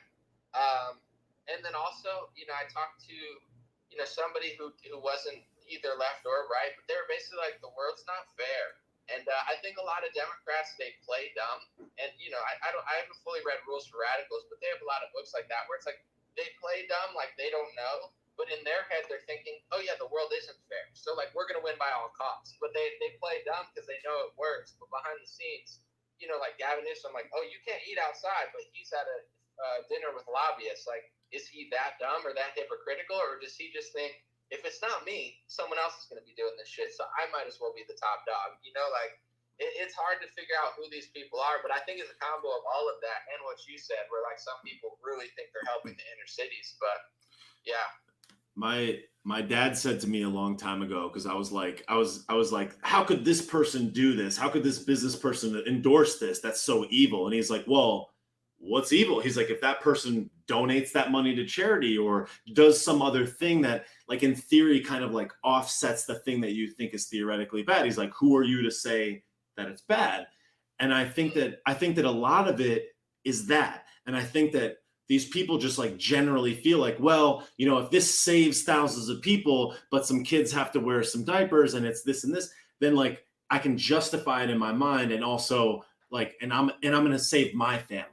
Because like, who are we trying to protect? It's like you protect yourself inherently. That's the nature of life. You protect the people around you. And it's like, well, you need money to do that. You need authority in order to do that. So I think that it's a combination of those things where it's like, that you need it. And like, you're willing to do whatever is like the ends justify the means. And you're kind of like willing to be like, well, if somebody has to die in the process, as long as I'm saving more people, then it's okay. And I think that explains to me a lot of why all of those people do that. Because they're like, well, this is better than not. And if somebody doesn't do it, if I don't do it, then someone else will do it. Kind of like a combination of what you're saying as well. That's a good point. On a different level, like I don't know if you know what the Georgia Guidestones are. Have you heard of those? Or I could pull them up. But yeah, it's like a stone for people who don't know in Georgia where some wealthy person commissioned some people to build this giant stone. It looks like Stonehenge, but it has all these rules on it. And the one is like maintain Earth's population under 1 billion. I forget the exact amount, but I mean, we have 6, 7, 8 billion now, so you got to get rid of 5 billion people. Someone made that. We don't know who it is, but someone made that. So someone out there with a lot of money thinks that Earth's population needs to be under 1 billion. So when people are like, oh my God, that's so crazy that they're doing that, it's like, I don't know who made that, but someone wants to get rid of 5 billion people. And in order to do that, you have to drop birth rates, which is happening now. In order to do that, you have to fund reproductive rights and, get women to stop having kids, which the Bill and Melinda Gates Foundation is doing, so are most liberal organizations. So it's not a stretch to think like, and even that, they could possibly be virtuous in their own head. Yes. Being like, it's good to get rid of these people in order to make humanity better. Or they could just be sickos who tell themselves that, but they're just like, super like sadistic or something. But people don't want to think that way because it's scary, I guess. But how could you not think something with all this stuff? Like, we're living in a Black Mirror episode, so it's not. I don't think it's like it's not 2017 where it's like, shut up, anomaly. Like, this is great. It's like, yep. Look around. Like, something weird's going on. So it's worth considering that something's happening. I think that's spot on. I think that the easiest way to explain it is that people believe that what they're doing is right. And that they're not just like evil, like let's murder everyone. They're like, if we don't limit the population to 1 billion, everyone dies. And I genuinely think that these people, even including the people that we would consider to be like somewhat evil on the other side, I believe that they think what they're doing is right as well. Like, I think that AOC, to just use a person as an example, I think that she's not intelligent enough to understand the negative ramifications of what she's saying. And I think that she really feels like what she's doing is virtuous and true. In the same way that the guy with the guidestones is like, look, if we don't have only 1 billion people, then everyone's going to die. And then we all are lost. So it's more virtuous because I'm so smart that only I and the small cohort of people that could understand that we need to limit the population. And I think that they literally feel like what they're doing is like almost like God's will, like the real virtuous thing. I don't know that they're like evil, like let's murder everyone. I literally think that they think that the ends justify the means. It's kind of like old Clint Eastwood movies where it's just like, he'll kill anybody as long as he saves like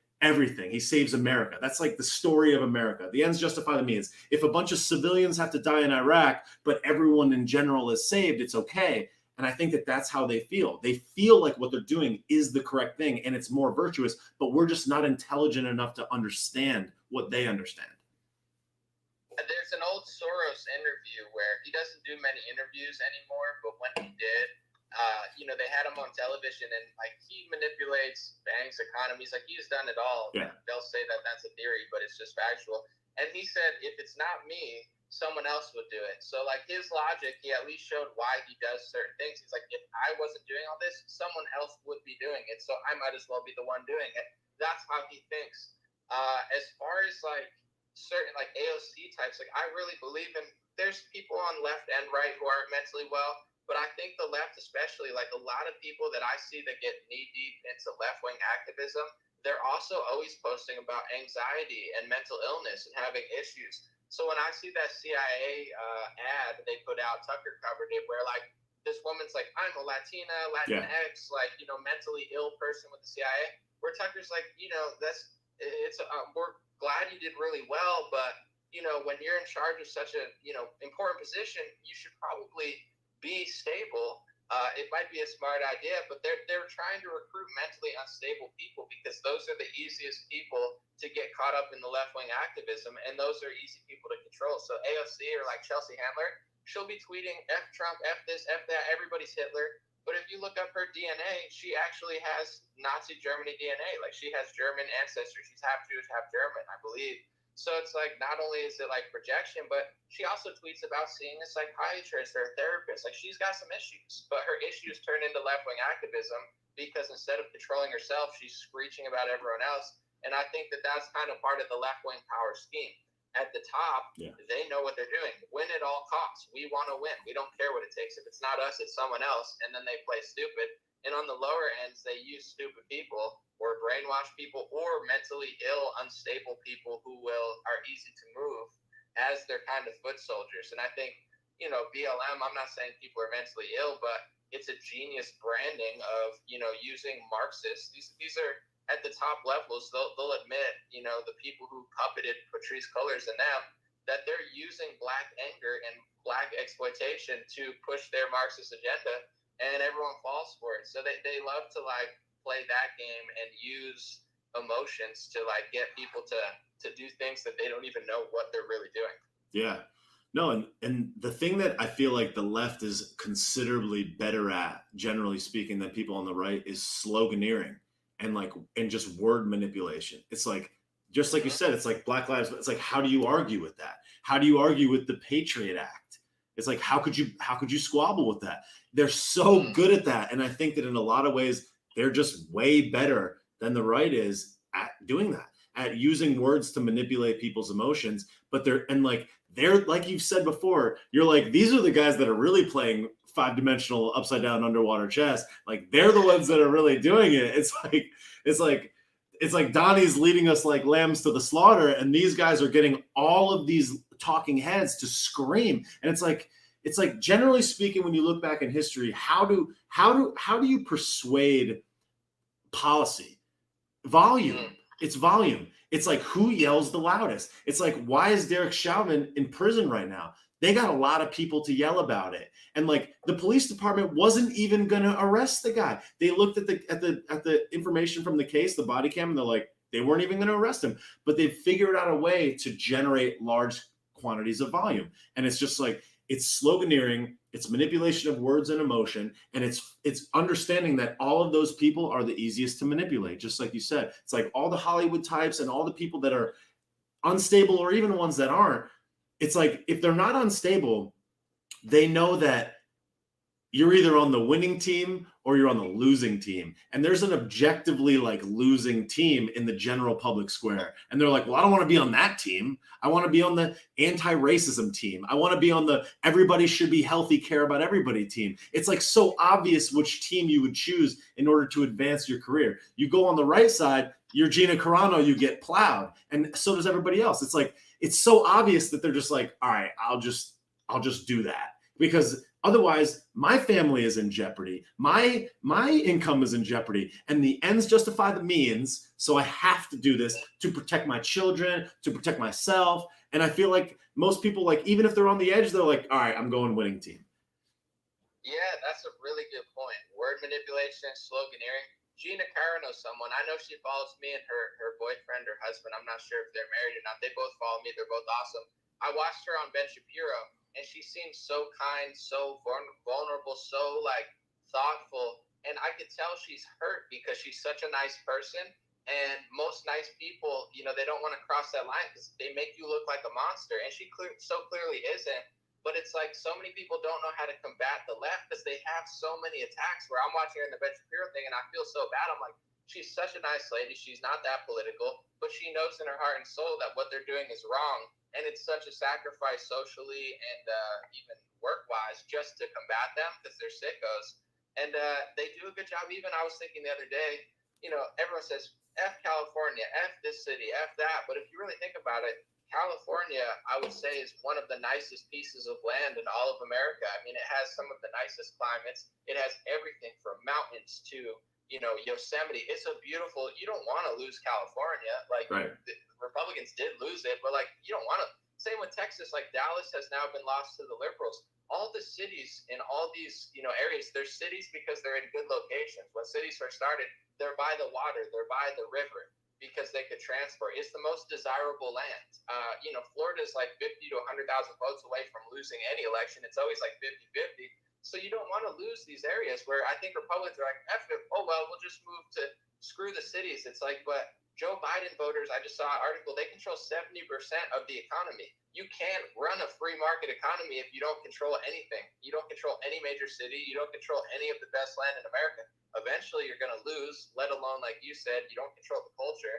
Yep. So it's definitely a losing game where it's like, let's just keep losing and, you know, get mad at people who want to reverse that. But it's a tricky game because it's like, yeah, in order to try to combat them, you seem like you're killing the planet, killing people, hate black. Like they've geniusly laid out every trap to make you look like just the worst person for opposing them. Yeah, exactly.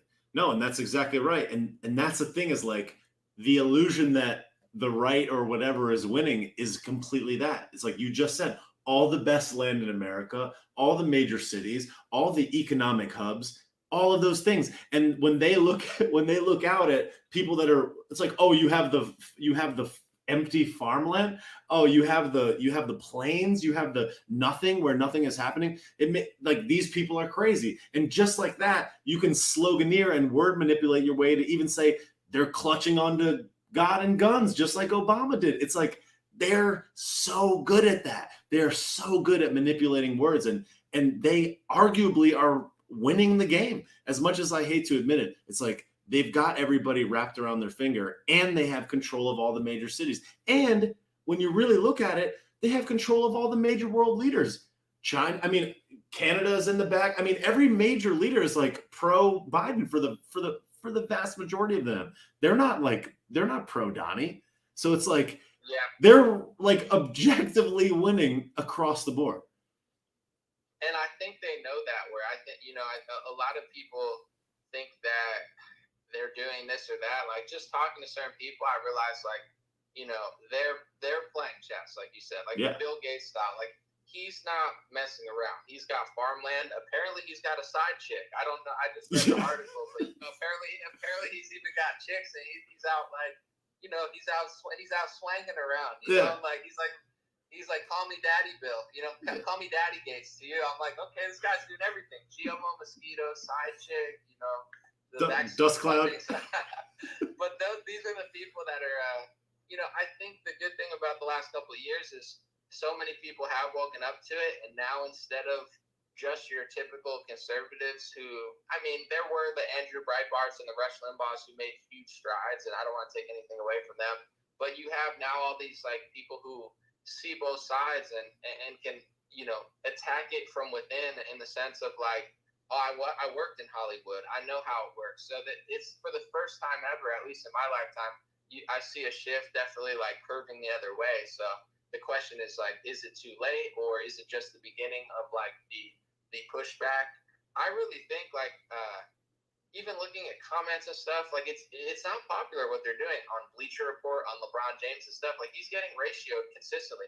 I don't get that many negative messages. Like, I get 600 million views. Like, a lot of people don't seem to dislike it that much. I'm sure some people do, but like, LeBron is getting way much more hate than I am, because like they're just. I think there's more people than they'll ever admit that just don't like them anymore. I don't know what next election's going to look like, or if it's going to be fair, but I do, in some ways, I am optimistic. Like, I think they've overplayed their hands. I think if there was ever a time in history for this type of message to disseminate itself and actually work, it would definitely be now. I think that the stage is definitely set for it. So I'm certainly hopeful. The thing that concerns me is that if you've ever been to Disney World in Florida versus Disneyland in California, on camera, they look the same. But when you go there, it's expansive. Like, when you're in Florida, it's like much bigger roller coasters, much more space. Not that one's better than the other, but on camera in a square, it's the same.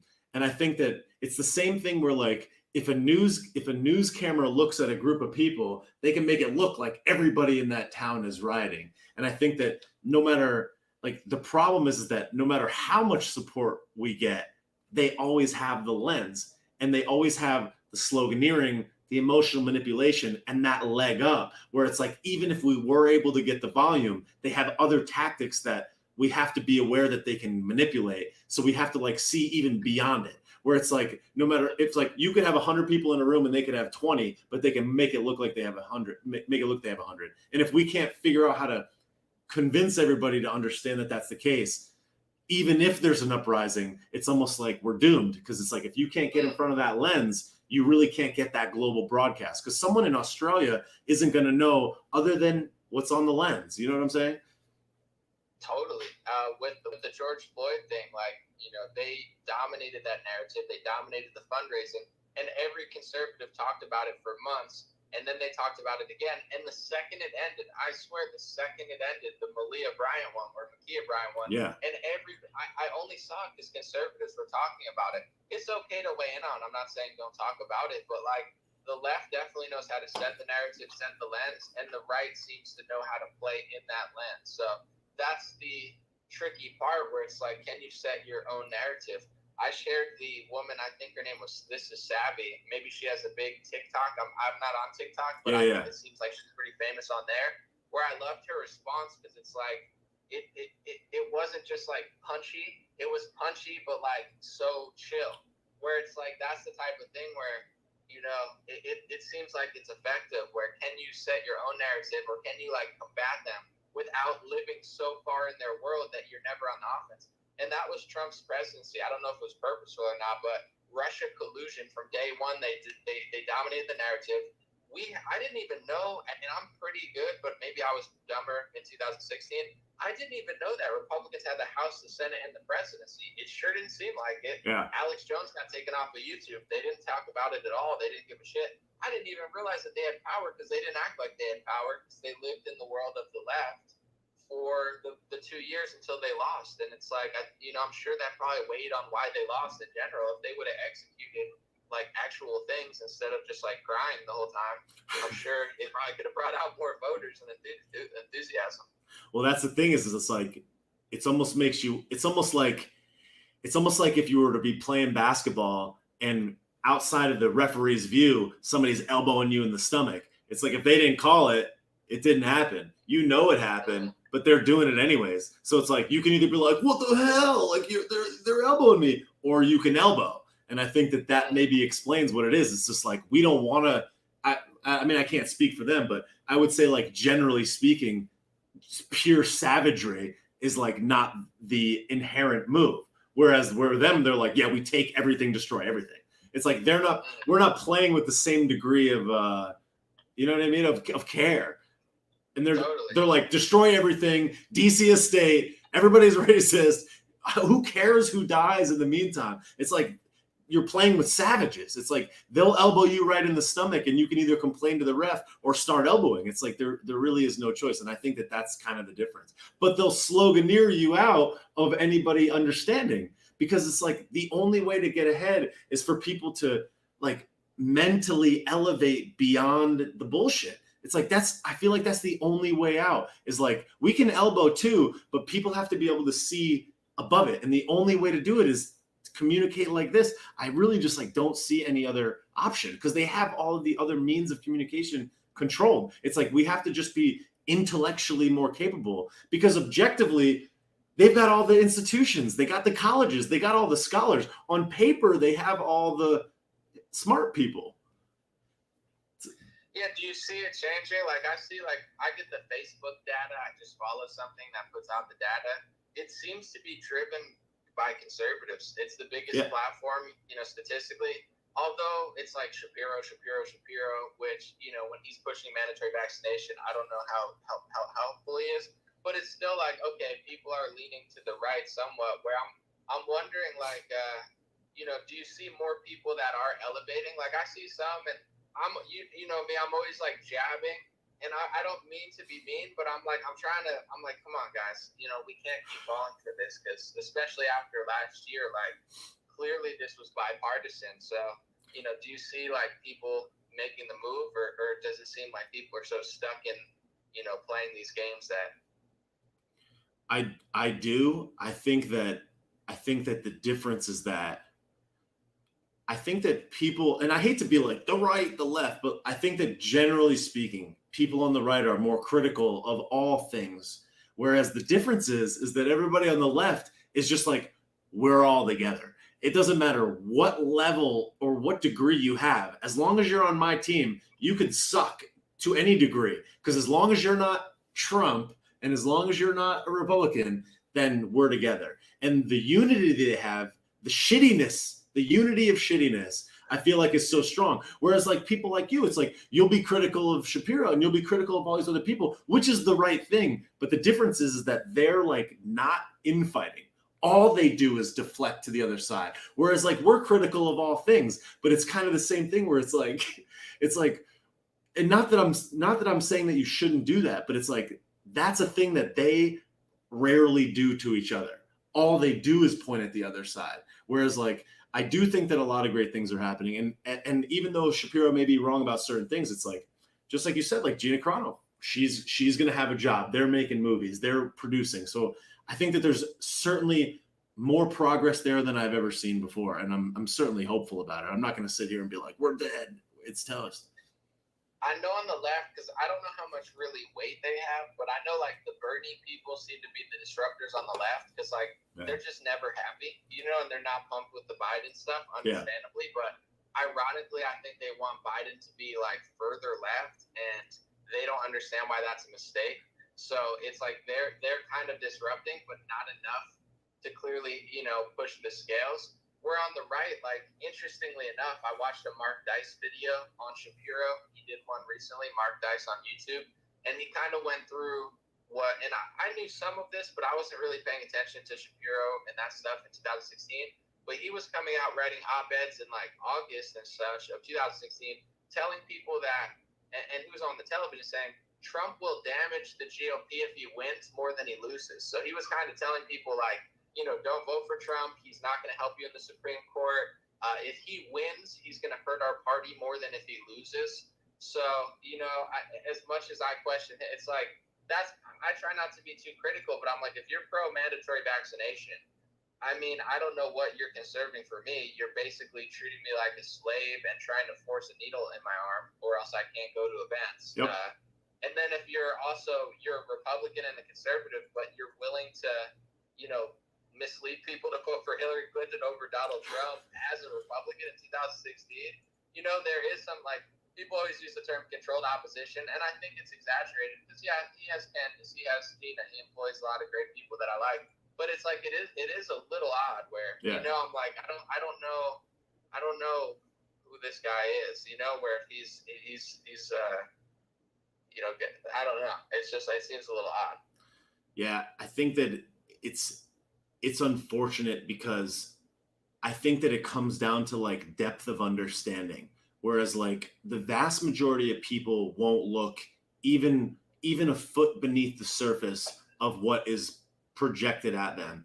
And I think that the difference is like you got the Bernie bros and you have all the like the BLM people where they're like, Joe said he's going to take care of us. And then they're like, we haven't met with Joe for 76 days since he got elected and we helped him get elected. But everybody just like forgets. It's like it poofs into the night. It's like nobody has the depth or the time investment to look beyond it. So because the left is so good at sloganeering and lying straight to your face, they're like, no, like we'll take care of you. And they'll tell you straight out that they will. And then the vast majority of people are like, they must have done it. I'm not going to look into it. They must have done it. They had to. And then what happens is that like when they really look down the line, there's only a subset of a subset of a subset of people that realize that they actually didn't do that was actually a complete and total lie, but they're not going to see it anywhere and they're not going to know. So it's like just that small fraction of people are pissed, but the vast majority of people just assume that it happened. Whereas like on the other side, people are like really looking into it. And just like you said about the numbers being like for Shapiro and the numbers on that's because those people are doing research. Whereas everybody else is like the adults are in charge. They got it. They said they'd do it. Somebody smarter than me is going to take care of it. And if they didn't, then The Rock would tell me that it's wrong. They just don't have the depth of understanding. They don't look into it beyond the words. Part of me thinks that like drama sells. I mean, in the sense of like Trump won in 2016. He caused a lot of drama and attention sells as well. Yep. Like I could say I don't like drama. I'm above drama, but I'm really not. Like I don't watch the Kardashians. I don't watch the Ritual Housewives or whatever personally. But say two YouTubers beef like Keemstar and Ethan Klein. I never really cared about either of them, but I kind of wanted to see what was going on. My friend is into Pokemon and he does like they get millions of views on YouTube. There's a whole community doing new Pokemon games and stuff. And he showed me this chick who had like this drama thing. She's getting 1,000, 2,000 views. She does some sort of Me Too thing, 30,000 views, the most views she's ever gotten. So I think it's in a weird way, it's human nature, even if you think you're above it, to want to see what's going on when things get weird. Owen Benjamin, Milo's the same thing. I'll tap into either of them sometimes, but I haven't heard that much from either of them on a big scale until Milo tried to set Owen up and everyone's talking about it. So there's something about the drama where the left has created so much drama around COVID and Trump, where these people are motivated off of hate, anger, emotion, and it's a bad thing. I don't like that type of energy. I love, gratefulness, appreciation, but like they can make these small wins sometimes because they just get so much into the drama where, I think Trump capitalized off that at a certain point, but it's something to think about. I don't want to start drama, but for some reason that seems to work to get everybody like motivated. Yeah, I don't know the last time that conservatives did. I guess maybe the pro-life event is the one thing where they all march. But like the George Floyd, I've never seen anything like it. They had Hollywood packed to the brim, so they're doing something organizing wise that definitely the right is not. No, it's that's interesting you say that. It's like I watch you every day or every day that you post, and I remember when you were doing the Hotep Jesus, and like the next day it's like, how's he going to react? You know, because like what really is like the measure of a person in a lot of ways is how they react to things that are unlike it. If you're on here riffing by yourself for 2 hours, we don't get to see how you can react back when someone says something to you. So the first time that I ever saw you debate, especially in real time, was with Hotep Jesus. So I was so curious to see what you said the next day, how you reacted. He was an X or it was a this, and especially even watching it live. So I think that the thing is that they understand that that sensationalism draws people in. But the thing is that they're creating that sensationalism all the time and directing it at everybody on the right and being like, how are they going to react? And it's always reactionary as opposed to accusing. It's like the left rarely, and they do it, but they don't do it as well because they're not as good at sloganeering. They're not like slanging jabs and being like, what about this, CNN? It's like they're not as good at doing that because it's like, I don't want to say that they're like better, but it's just like we don't inherently think like I'm just going to throw as many spears as possible. And because they're playing dirty and the right is generally, I feel like, kind of not, that's why they win all that sensationalism. People are like looking like, how will the right react to you're a racist, you're a bigot, you're a xenophobe, you're a white supremacist? Like, what's the reaction? And they're like, no. And they don't have as good enough slogans to spear back at them. So they keep winning that argument. That's a good point. With the Hotep Jesus thing, it's interesting because when he brought me on, I know he's a smart guy. I know he knows how to advertise. He sells books. You know, he's a good businessman. So I knew when he called me out, I didn't know what angle he was going for, but I knew he was going to get views, and he got more views on his channel than he did in a while. And when I went on, I saw the game, like I saw how he did one stance and then the other stance, and he was kind of poking. And I knew at the end, like we laughed at the end, you know, when the camera was off, like I knew he knew that it was entertaining. And, you know, he had debated Lupe too, where, it definitely gets people's attention, you know? So, but even with him, he's the type where he can be a little shifty, where he's like, I'm this. Oh, wait, actually, I wasn't even debating. I just wanted to challenge from an out. It's like, he's playing all these games, but really the game is like, I just got 40,000 views, and now people are tuned into what I'm doing and what he's doing. I helped Anomaly. I helped myself. And I agree. I wasn't mad at him for a single second. I'll talk my talk just like he will, but overall it's a win-win. And that's, on a bigger scale, like Democrats are definitely the masters of, the BLM, would Biden have won without those things? I don't know. I don't think so. That you could see Trump rising because his COVID task force, he was like really gaining even my respect for a while. He was flipped. And then the Black Lives Matter, just destruction, Trump just tanked, and then their money went up. I don't know if they would have won without that, and I don't think that's a coincidence.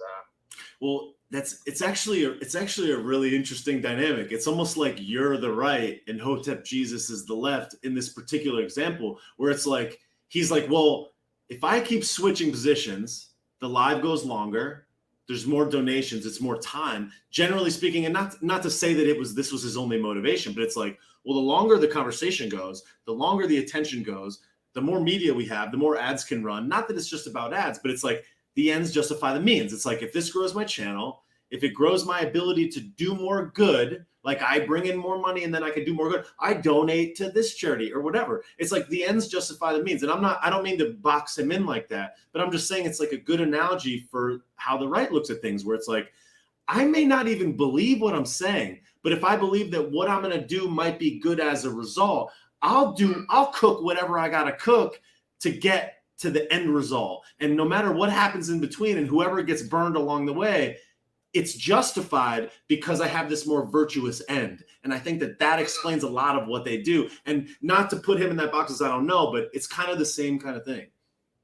No, and I think, honestly, because like he could say what he wants to say. I already said what I would say, but he brought me on there, obviously, to get streams, but he wanted to make me look like a hypocrite. No question. Yeah. He had my tweets loaded up. He had every talking point out in the sun.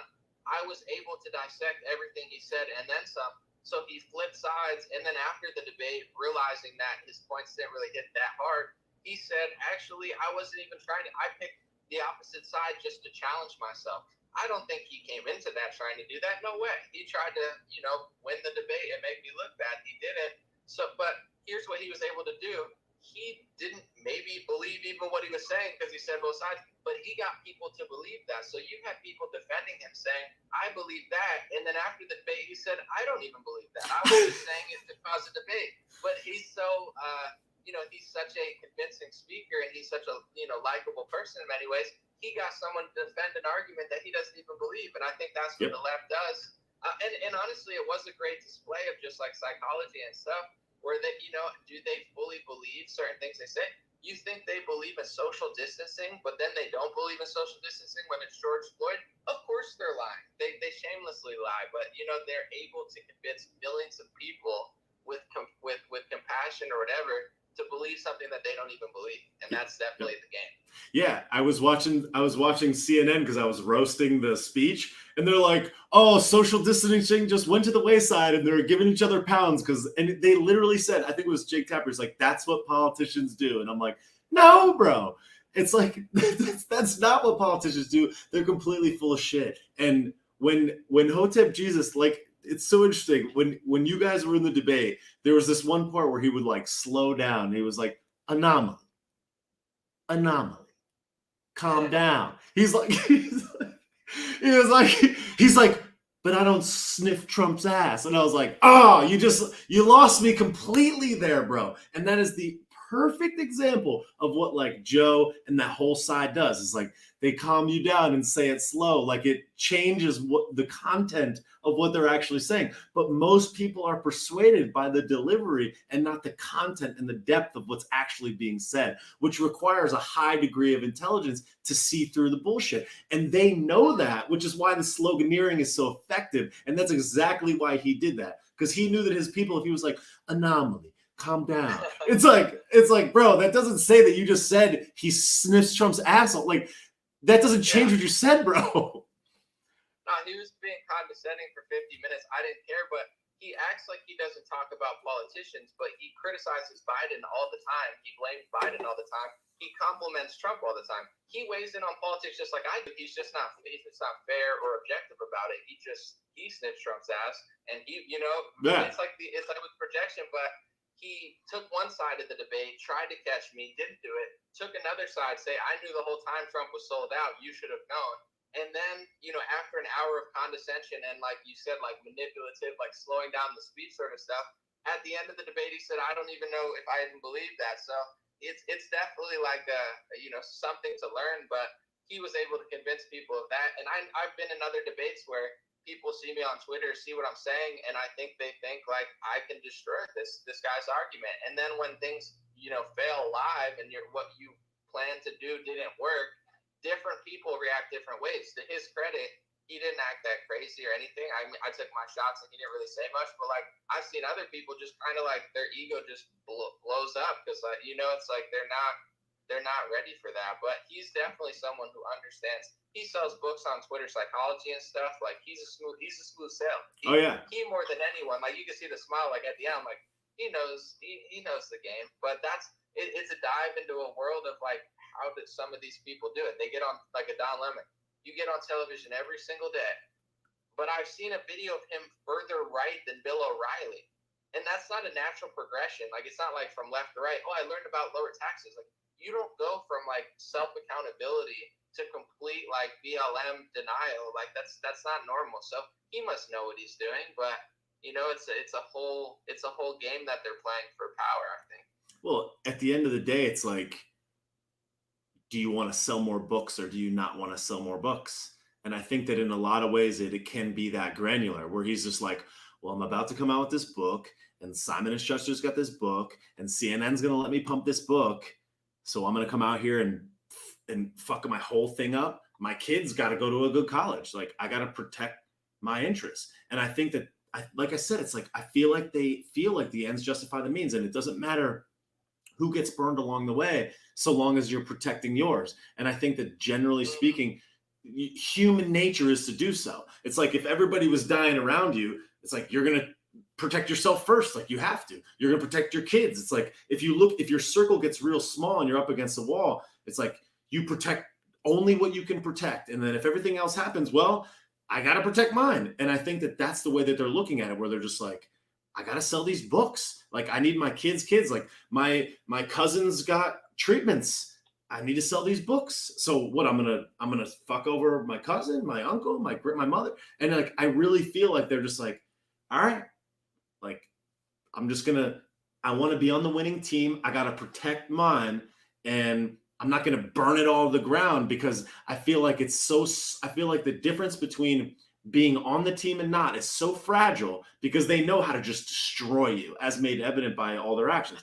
It's like if Don Lemon went against the grain one time now, not 7 years ago, they'd wipe him off the face of the earth.